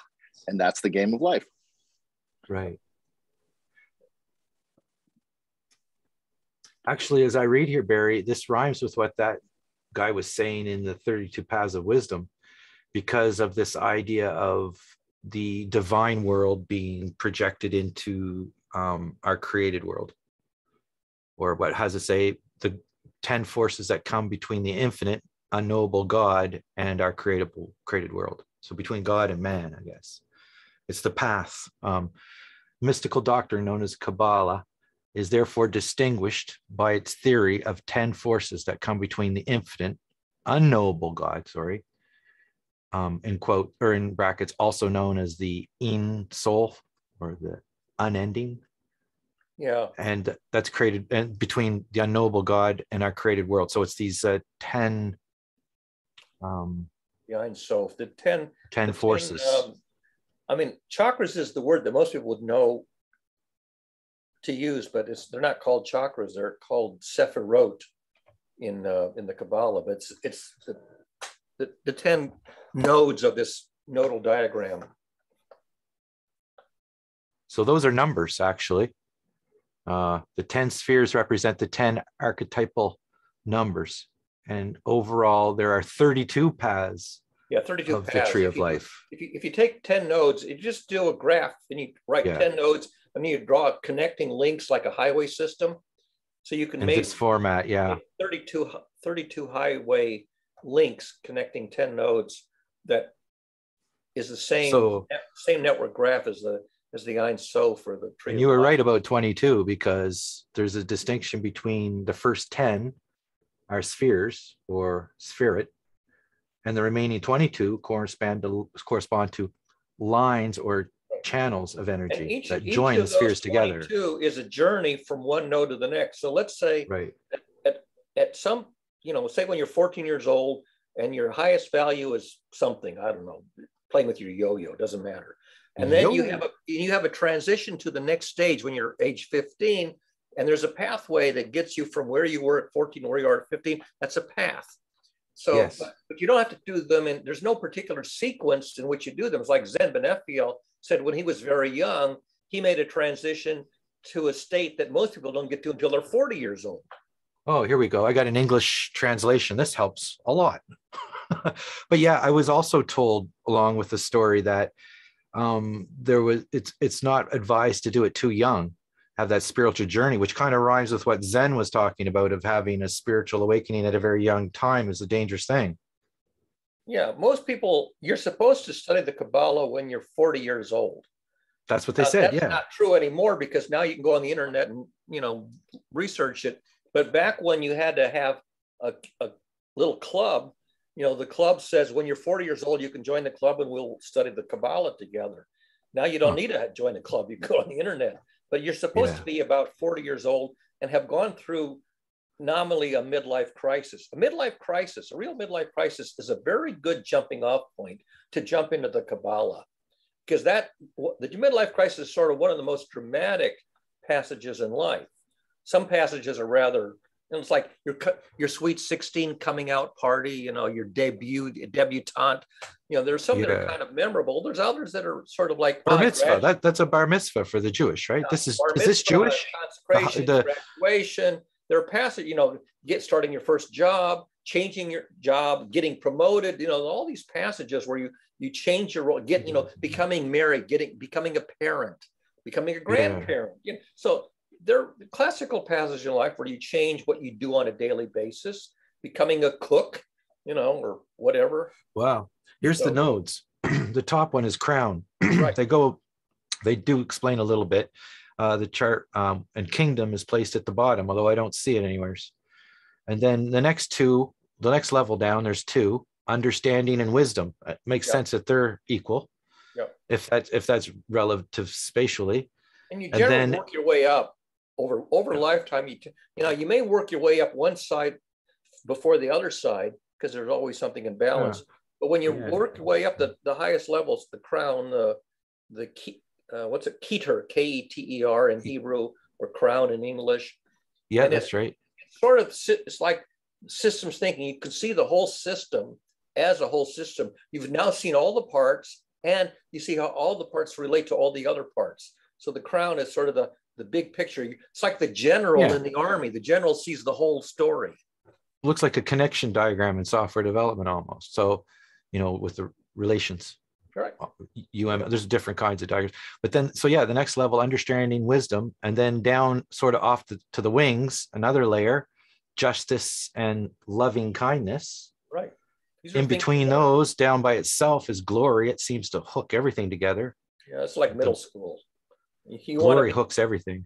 Yeah, you want to be the winning quarterback on the winning team and get all the glory, the homecoming. Okay, so glory hooks together those 2, justice and loving kindness, with the 3 more, majesty, foundation, and eternity. Yeah. So that's a model of the major passages in life. And it's not the model, it's a model. And interesting. The first node isn't even connected in this diagram. And it's like this, looks like the starting square, as you would say, at the bottom, and it's divine presence. Yeah. And it gets you into the foundation. The foundation goes up to majesty, eternity. Yeah. So, and then from there, it's all glory. So basically, it's an example of model-based reasoning, or model making. And the Kabbalah is simply an example of people who sat around and tried to do abstract models of something as complex as a human being or a community, culture, or whatever. And so model-based reasoning really goes back all the way to biblical times, but there were very few people who got to the level of model-based reasoning in ancient times. Now you can go to college and you can take a major in model-based reasoning in science or whatever. But in those days, there were, very few people ever got so far advanced in their thinking and education that they could sit down and say, I'm going to construct an abstract model of reality. And that's really the beginning of science, is building models that reflect observable reality. But they're simple enough that you can get a copy of it in your head, use it to reason. Well, I do like the idea of teaching presence, and it's interesting they didn't teach this till they were 40. So what was the high school? Just the regular, because this is Jewish, right? For me, a high school of Jewish study was reasoning about ethics. So you would get lots of stories where there's an ethical conundrum. And so the rabbi would present you an ethical conundrum drawn from history or literature or scriptures or current events or made up, give you a ethical conundrum, and a dozen of your peers would sit around and chew the fat and try to reason about what's the ethical best practice of handling this situation. That was the beginning of ethical reasoning. And by the way, it was harder than calculus. Calculus was a cakewalk compared to ethical reasoning. Yeah. Because you don't have a known pattern. Math is that kind of a thing where it builds logically, and it's got a certainty to it, right. Ways to verify things like that.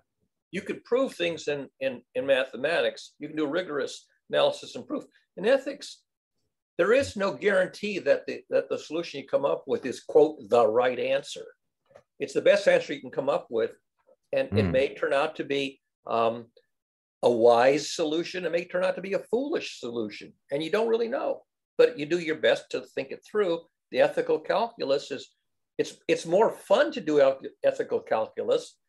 You have more freedom, but it's not as rigorous as Newton's calculus, which is, you can recognize a mistake in Newton's calculus. You can't necessarily recognize a mistake in ethical reasoning.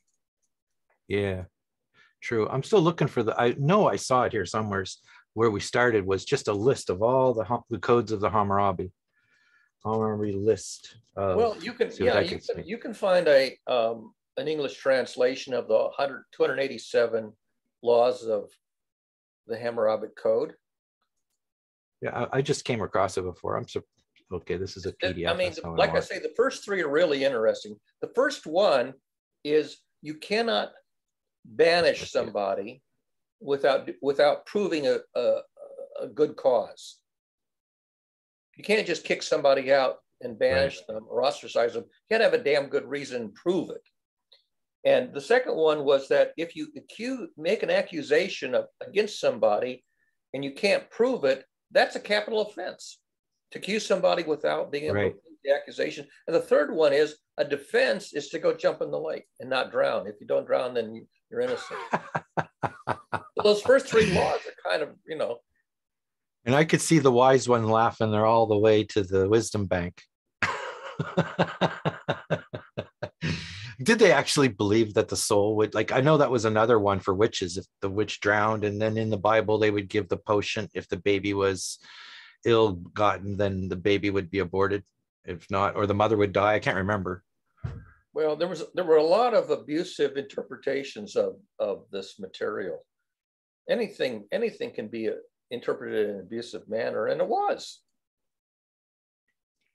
Well, I had a discussion recently about the death penalty, just shortly, that it came down to kind of the first principle is, well, you want to have society protected, so the death penalty would take care of that. But if that was a misconception. See, when they invented the rule of law, which included the death penalty as the ultimate penalty, that seemed at the time like a reasonable way to construct a regulatory mechanism for society, because it came into being around 6,000 years ago, was written in stone about 4,000 or 5,000 years ago. And eventually, observers realized that it was a very violent system, because the punishments are violence, including intentionally putting people to death. And so starting around 3,500 years ago, the deepest thinkers thought this regulatory mechanism that Hammurabi enshrined in stone is flawed. It's flawed because it's fundamentally violent, and it has inherent injustice hardwired into the architecture of it. So they proposed a more enlightened regulatory mechanism, and that's really where the religions began. The Torah and other religious teachings sought to overthrow the rule of law with a more enlightened regulatory system. They failed, but they gave it a pretty good try. Yes. I'm thinking another more modern attempt was Joseph Smith, wasn't it? I got that right with the Mormons? Wasn't he the one with this hat with the seam stones? I got this right? This is kind of fun. So back in the Old Testament, when the high priest was trying to figure out what's the best ethical practice for handling whatever the current crisis was, he would go into the Holy of Holies, which is simply a place to sit and meditate. And he had to keep in mind the interests of all the tribes. So he wore a special vest. There were 12 tribes, and each had a gemstone, which was their symbol. So this vest had the 12 gemstones of the 12 tribes, so that the high priest could keep in mind that everybody has a stake in this decision. But then he had two more things on his vest, and they were called the Urim and the Thummim. And they were considered to be ornaments on this vest, but they didn't stand for any of the 12 tribes. They stood for two abstract elements that the high priest had to have. One was mindfulness, that's Urim. Urim literally means lights. Brilliance or lights was a classical metaphor for, insight, intellectual awareness. So Urim with lights was mindfulness. The other one was called Thummim, and Thummim literally means perfections, but it stood for empathy and mercy and compassion. So what you want is, if you're a judge or a counselor making a decision on behalf of your people, you want the interests of all the people, plus you want to be mindful. You want to have a comprehensive insight into the reality of the situation, and you want to have compassion and mercy so that you don't end up hurting people unnecessarily. Yeah. So the Urim and the Thummim were these two abstractions called compassion and insight.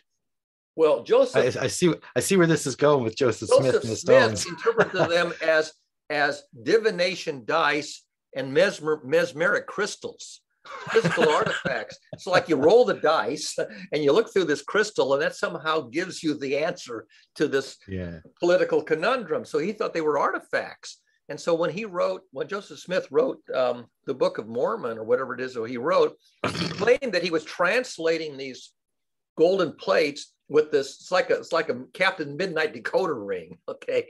So he called them the Urim and the Thummim. These were these artifacts that he was like divination dice. And of course, they were abstractions. They were mindfulness and empathy, insight and compassion. These were purely abstract qualities of making, ethically sound business decisions on behalf of your community.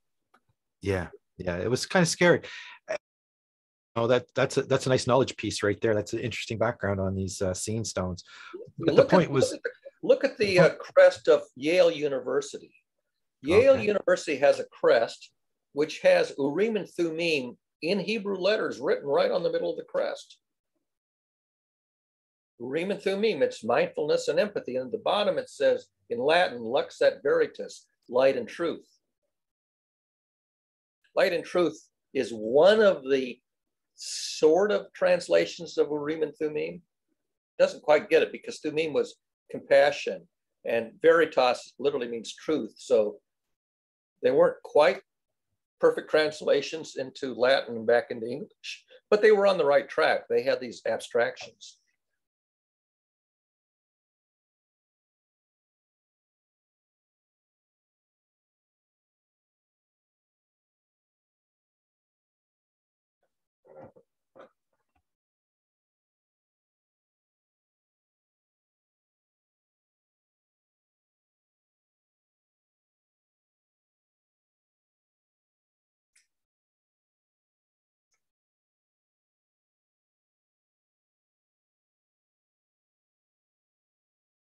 I say my Greek is very lacking. I did look at this, and the symbol, it seems to have a second word's like a capital D, but the first word's a little different. And so, yeah, those are the symbols for what you said, insight, or the mindfulness, insight, awareness. The other one was for empathy. Literally, the word was lights. That was the word that's used as the metaphor for mindfulness, insight, awareness, knowing what the hell's really going on. Well, I don't think we're going to get a realistic third addition to the Holy Scriptures that are mainstream Christian books. Like I don't even count the Mormons as a mainstream, although there's many of them. Or I think some people would argue the Catholic editions are a little bit much, and definitely Scientology is off on a limb of its own. I think Zen Buddhism and Taoism come the closest to turning the esoteric insight into a non-theological, that is to say, an academic version of it. Zen Buddhism and Taoism are about as academic a version, secular academic version of the same general insight as you can get. And insight of a better life, right? Basically. See, Zen Buddhism doesn't have a deity, but it does have enlightenment. Enlightenment is the highest value in Zen Buddhism. Yeah. And in Taoism, it's just called the way, the Tao. Doesn't. And I consider enlightenment in a large way to be synonymous with understanding. Yes. Yeah, deep understanding. And that's my top word. I've claimed that as my top word, as well as the umbrella word. Right. And the word to describe everything is absurd. That's my. So go back to the Sephirot. Bima. Remind me of the two shoulders of the Sephirot. One was wisdom and one was understanding, I think you said. Awesomely observed. I'm going to change that to a hyphenated word. Awesomely observed. So wisdom is compassion, and understanding is mindfulness.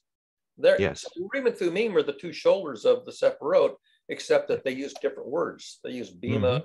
I can't remember the name of the other word. Yeah, and I think you have to have understanding before you can properly assess anything. And understanding, to me, also, but it may not. It also includes the ethical and morality type of approach as well, like knowledge of ethics, morality, and science, and history, and you could say religion or mythology, all of it. Like you kind of have to. It was the beginning of scientific thinking before there was scientific thinking. It was model-based reasoning before the word model-based reasoning was even in the vocabulary. They were doing it intuitively and using, metaphors, which are very hard to. I mean, if you take the metaphors literally, you get nonsense. Well, it would be fun next time or sometime maybe for you and I to have a knockout, drag down debate over if science and religion are compatible. There's a group in the town of Lexington, which is right next door to the town I live in. There's a non-denominational Christian church called Grace Chapel. And because it's Lexington and suburbs of Boston, there's a lot of people with advanced science and math degrees who are members. And they have a science and theology discussion group that meets every month. And for attending them for, I think, about 10 years now. And they talk about, elements from classical theology and elements from modern secular science and show, where they mesh. Yeah. Well, yeah, I think one of the interesting things I like is, or I find is challenging for people, in my estimation, is to change their story so that they actually, how would you say, acknowledge that they might have been wrong about something? They evolve their narrative. See, narratives are approximations. Umberto Eco says, wherever we cannot express a theory, we must narrate a story instead. You narrate a story, and as you narrate a story, you eventually evolve it into a secular theory.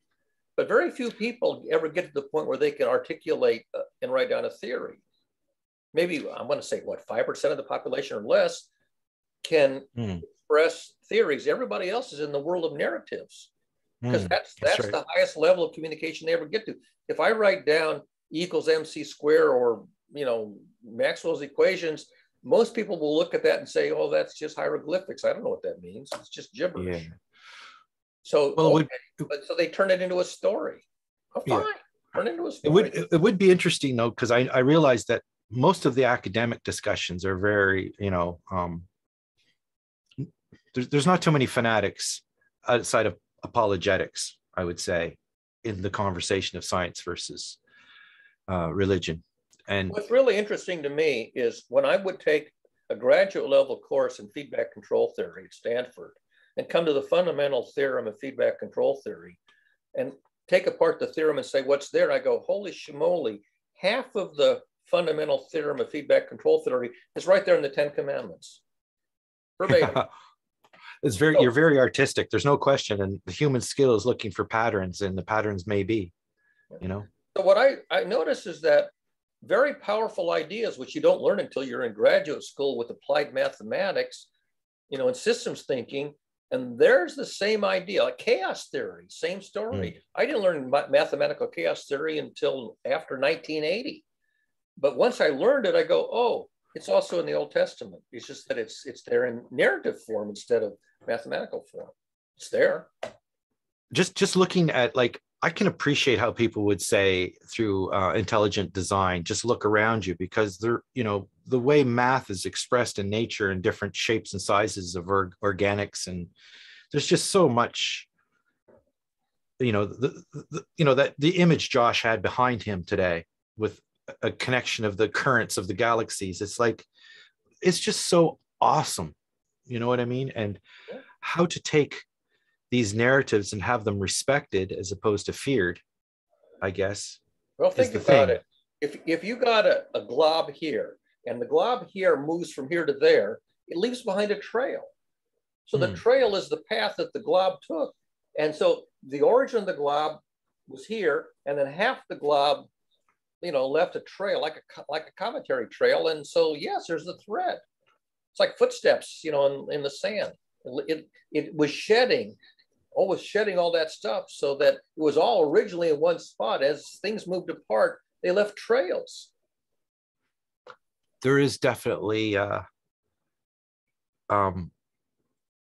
similarity in the micro view as there is in the macro view.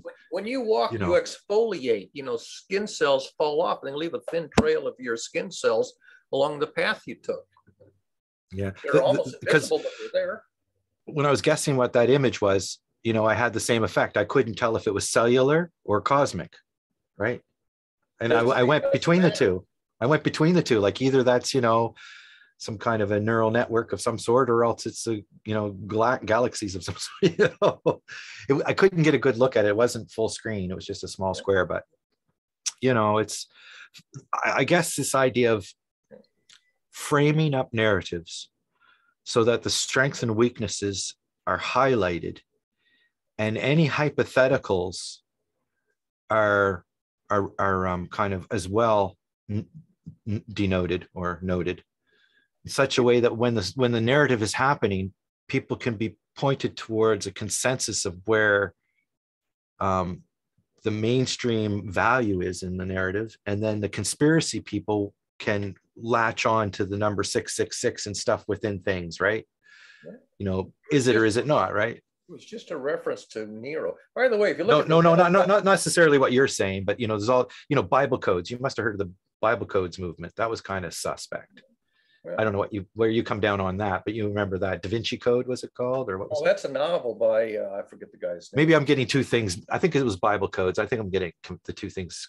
The Da Vinci Code was a novel. I forgot the name of the author of it. But I mean, there's a lot of stuff in the text that was hidden. I gave an example. There's a chaos monster. There's a chaos monster in the Old Testament called Leviathan. And you may have heard of the name Leviathan. There's a book by a philosopher called Leviathan. And Leviathan it's a compound word, Leviathan. Leviathan means legacy of the Levites. They were the bureaucrats. They're the ones who wrote the rules. Oh, I just stepped on it, didn't I? Again, also known as the Torah code, and you're the Torah master. So I just stepped on it again. It's okay. This is how you learn, right? If you look at the Mandelbrot set, you see a big black body, the Mandelbrot set, and there's a long thread with little miniature Mandelbrot sets. Yeah. For the long time, they couldn't tell if they were connected or separate. And eventually they determined there is a very thin thread. The Mandelbrot set is one connected set. It's not dust. And they took them forever, took them decades to prove that the Mandelbrot set, every piece of the Mandelbrot set has a pathway that's continuous pathway connecting to every other part. It is pretty bizarre. Math is bizarre when it wants to be. You know, there's a connecting thread, tiny connecting thread. Isn't that complex mathematics, like z squared equals 1 plus z squared or something? Yeah, you have to do it. You have to do it with complex numbers. And by the way, you can do it in 3 dimensions too. But Mandelbrot only did it in 2 dimensions. But there's a 3-dimensional version of it that's even more interesting. I can picture that. I used to use a 4-dimensional image superimposed into a 3-dimensional image as my avatar. Yeah, the tesseract. Yeah. Tesseract. So you know. The more mathematics you have. Also the infinity cube. You've seen the infinity cube, haven't you? It's called the sponge, something sponge. It's a square. I think what you mean, it's a cube. Sierpinski sponge. Yeah, and basically you take the 9 squares out and then you keep doing it to infinity, and you end up with an object with infinite space and 0 volume, or no, 0 volume and infinite space. I can't remember. Yeah. Surface area. Infinite surface area with 0 volume. That's it. Infinite surface area with 0 volume. So math, the more you go into mathematics, the more you realize that there are things that not only can be imagined, but can be realized, at least in the limit, that you would never have guessed could exist. 0 is another good one. I find 0 one of my favorite math stories. It's simple and profound. Well, the invention of 0 was a big breakthrough. And look how it's used in math, like to some, what was that? The Euler's equation? Euler's, yeah. Sorry, Euler's, yeah. Yeah, that's so, the more mathematics you learn and the more physics you learn, the more you realize that theology isn't a made-up concept. It's simply a simplified concept of stuff that is mathematically sound. It's a narrative. See, theology literally means the word of God, but there's theomethy, the math of God. And so Einstein was doing the math of God, and so was Maxwell, and so was Feynman. They're doing the math, the mathematics that defines the universe. Well, and I think the Einstein God, I'll give you that. The God of the Torah, I won't give you that.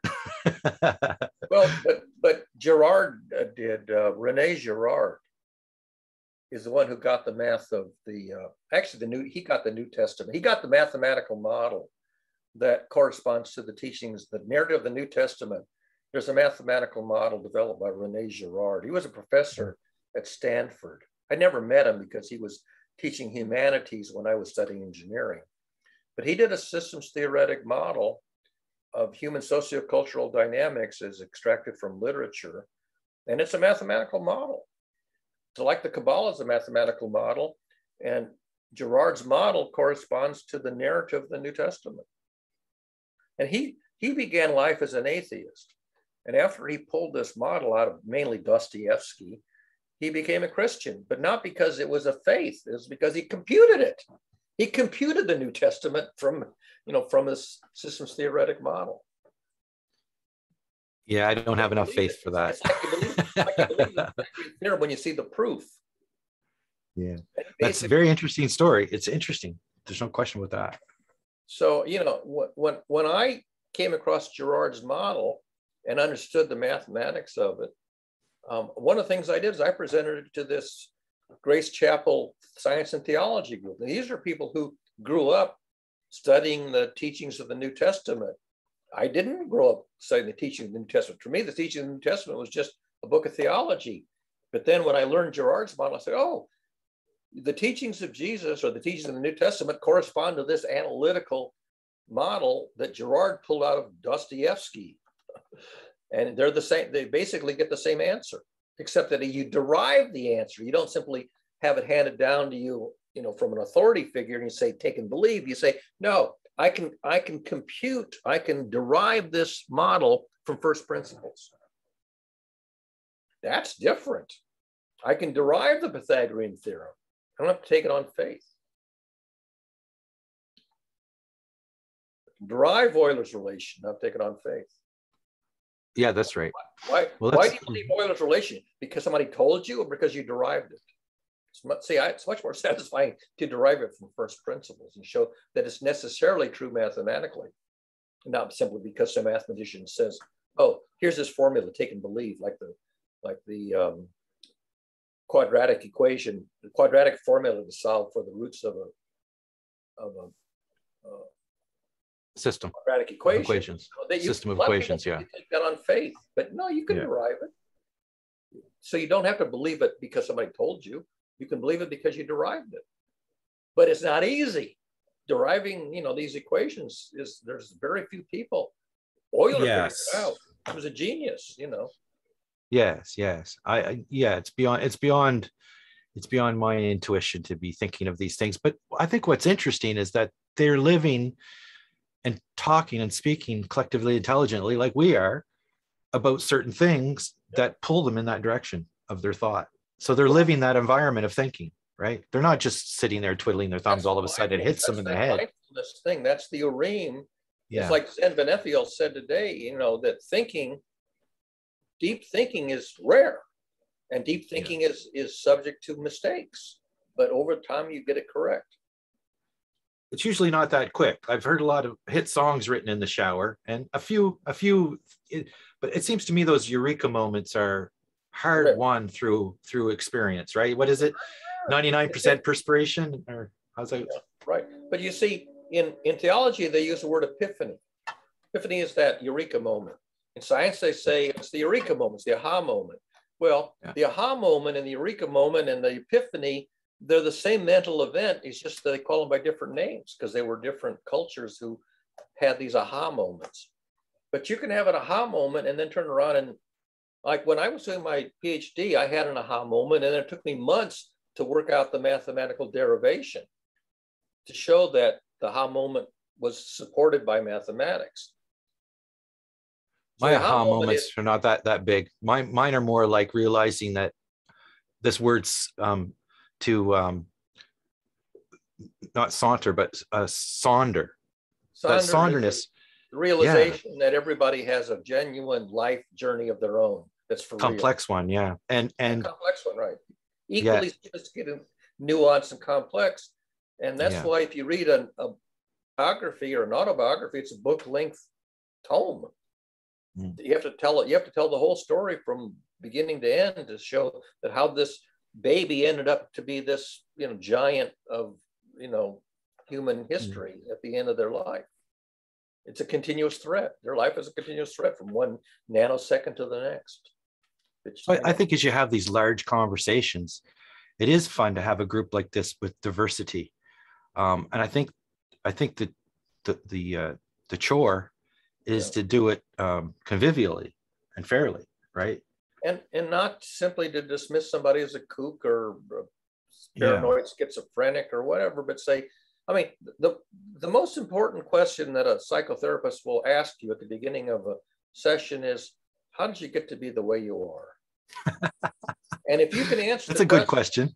You can answer the question, and you're basically going to tell your life story. Yeah. I had these episodes in life. I had these events and these traumas and these. First, I wanted to be a rock and roll star, and then. and when you can answer honestly and comprehensively, how did you get to be the way you are? Then you're self-aware. Yeah. And then I realized that wasn't going to happen. And then you can say, okay, here I took a wrong turn. I jogged left when I should have jogged right. And then you go back and you say, I'm going to back up to that point where I took a wrong turn and ended up in hell. I'm going to take a right turn and end up in heaven, a happy life. They lived happily ever after. So I guess you were pretty close when you were sharing the Tree of Life Kabbalah map with what I'm considering the journey map template to be. I told you before, the Kabbalah, the Sephirot is the original, or at least for my knowledge, the oldest example of a journey map. Yeah, so I'm gonna have to study it actually a little bit more. And then go back and say, okay, so here were a bunch of people, 600 years ago, trying to do a generic journey map for a generic human life. And now look at you trying to do a journey map for just half a dozen people in GCC over 4 years. And you see, you're doing the same thing, except you're doing a special case of a small number of people over a small number of years. And they were doing a generic journey of a generic human being over a generic lifetime. Yeah, well, I think I'm using the GCC as a testing grounds as opposed to a target. Well, I mean, that's your database, okay? Yeah, yeah. So the database for the Kabbalists was they had all these stories of people's lives and their own lives and their family members' lives, and they were trying to construct the same thing. Everybody's a target. Everybody's a target for learning a better way. That's right. And see, people will have a passage in life that they don't want to talk about. No, this is where it gets interesting for me, and where I think we've butted heads before, is contemplating what that means when it goes to scale, as opposed to just 10 or 15 people. Look at American history and see if they tell you in American history how shittily we treated the Native Americans or the blacks. The Nazis actually figured out that they couldn't hide it because it was too well known. So the history books in Germany do tell the story of the Holocaust, but the American Holocaust, you don't learn that in high school history. You eventually learn it, it goes to extremes. Those are pressure points, almost like tectonic plates shifting in our history. But I'm thinking more of the more fundamental aspects of human language, or essentially how it was developed for the main utility of gossip. And or because we couldn't do the math, so we did the stories. Why do we have stories? Why do we have libraries full of stories and very few books of math? Because you're jumping the gun there, because then writing was quite some time afterwards, right? But at first, language was just so that we could say, watch out for that guy, and there's some blueberries around the corner over there. Yeah. And not have, I think that's what happened. People did visual thinking. Animals do visual thinking. They don't think in words. They think in visual. Well, we do both. Dreams are visual images. Yeah, but body language. Wake up from a dream, which is totally visual, and try to narrate the dream. It's really hard to narrate a dream without doing violence to the visual image that was running in your dreamscape in your mind. It's a different space, that's for sure. A space of reality, space of consciousness. It's where the liminal lives, I guess. Word-based languages are a very weak language. I hear you. Yep. Very weak language. Could you imagine if we could express exactly what we wanted to without any difficulty? Well, and everybody would understand. Suppose you could do a computer animation of your dreamscape. You could make a movie. Yeah. Okay. Now, if you made a movie of your dreamscape so it exactly replicated what you saw in your dream, it wouldn't be done in words. It would be done in pixels, and this pixel was this color at this point and this time. There'd be memes. There'd be memes everywhere. There'd be like this phrase would come up, it'd be fragmented. It would look like that. What do you call it? The kind of graffiti art where they have the cutout, kidnap art. So artists try to do things in a non-narrative language. That's why you have sculpture and paintings and music. These are non-narrative languages, and you need non-narrative languages, because narrative languages, you can't do music in a narrative story. I do have a goal. Chopin in words.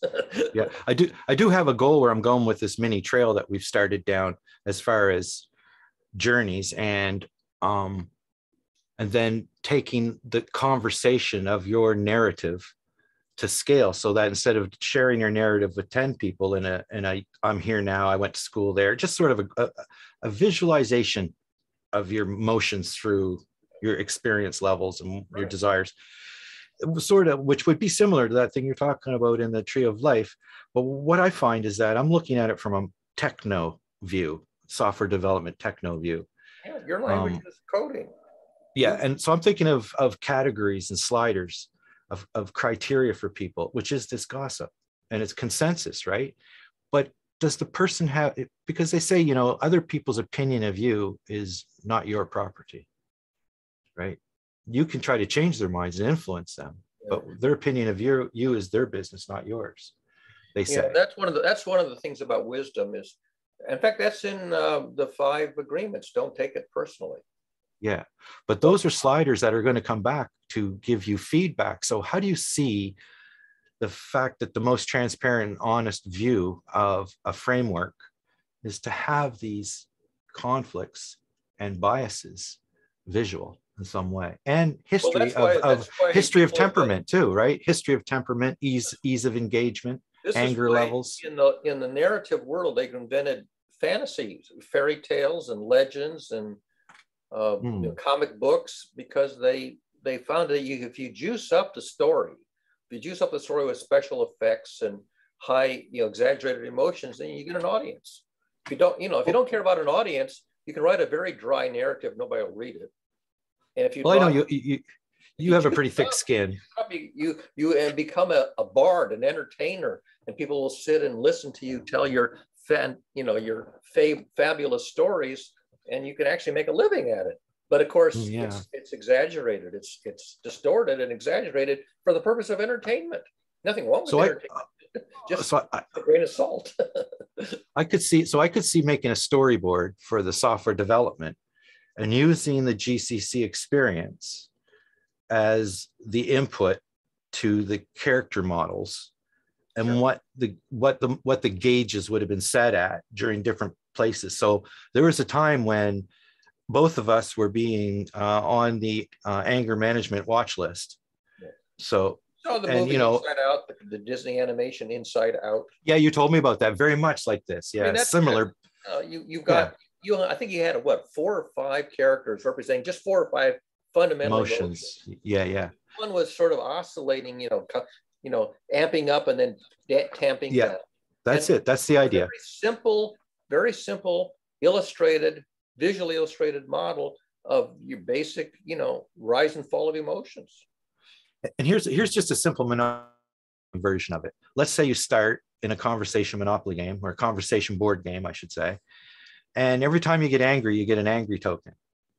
And once you get more than 5 angry tokens, there's certain people who have less than 5 angry tokens. You're not allowed to be in the same rooms with them anymore when you're talking, until you exhaust and they time out. And then, if you haven't been angry every week, you're not angry, you lose. So within 2 or 3 weeks, you're back into the room again, right? Yeah, it's like being toxic. Britney Spears did a song called Toxic. And, people get too toxic and they have to say, how do you like your coffee? Strong or weak? How do you like your alcohol? Enough to knock you out, or just, like. And see, that's what happened with I think both of us. We both have toxic moments, but at the same time, the group doesn't want to dispense of us because we're not trolls per se. Well, right? I mean, the easiest way to take me is just read my writing. Yeah, I know, you can take it as slow as you want. But it's an experience thing, because I'm still talking about the storyboard, and there would be a point where, we would have had examples of people who cross the line and need to be put on some kind of a conversation consideration. Either one of their sliders has gone out of spec of normal operation for productive conversation, right? That's the idea. And so eventually the cream of the words uttered to meaning group are going to have high stats, and they're going to be probably being paid money to be watched and interacted with. Well, if you want to entertain people and have them sit and attend to your story and, pay for the cost of producing it, you got to entertain them. Yeah, I think ideas are entertaining enough. And I think if you can get the quality to the room where there's convivial but sharp swords at play, there's winners and losers, and there's also compromise to be had, right? Were you entertained by the idea that you should take a look at the Kabbalah because it corresponds to what you're doing? I'm very entertained by puzzles and maps and things. Entertain me. Yes, I'm a little geeky that way. So there you have it. And what I try to do is try to short circuit. So somebody might be going on and on and on about something. I say, you're going on and on about something that's been studied to death and is assumed under this name. If you go in the library and look up this 3-word title, you'll find that you're talking about what's in that volume. Yeah, and I think, after a certain amount of time, out it came. Yeah, and with Josephus would go on about some insight, and I would say, Michael, go finding. He was a good man, eh? He was very good-hearted. I would give him the name of a mathematical topic, and he would go look. He was very diligent. He'd go look it up. And he said, "Oh yeah, this mathematical topic exactly covers this thing that he's doing intuitively."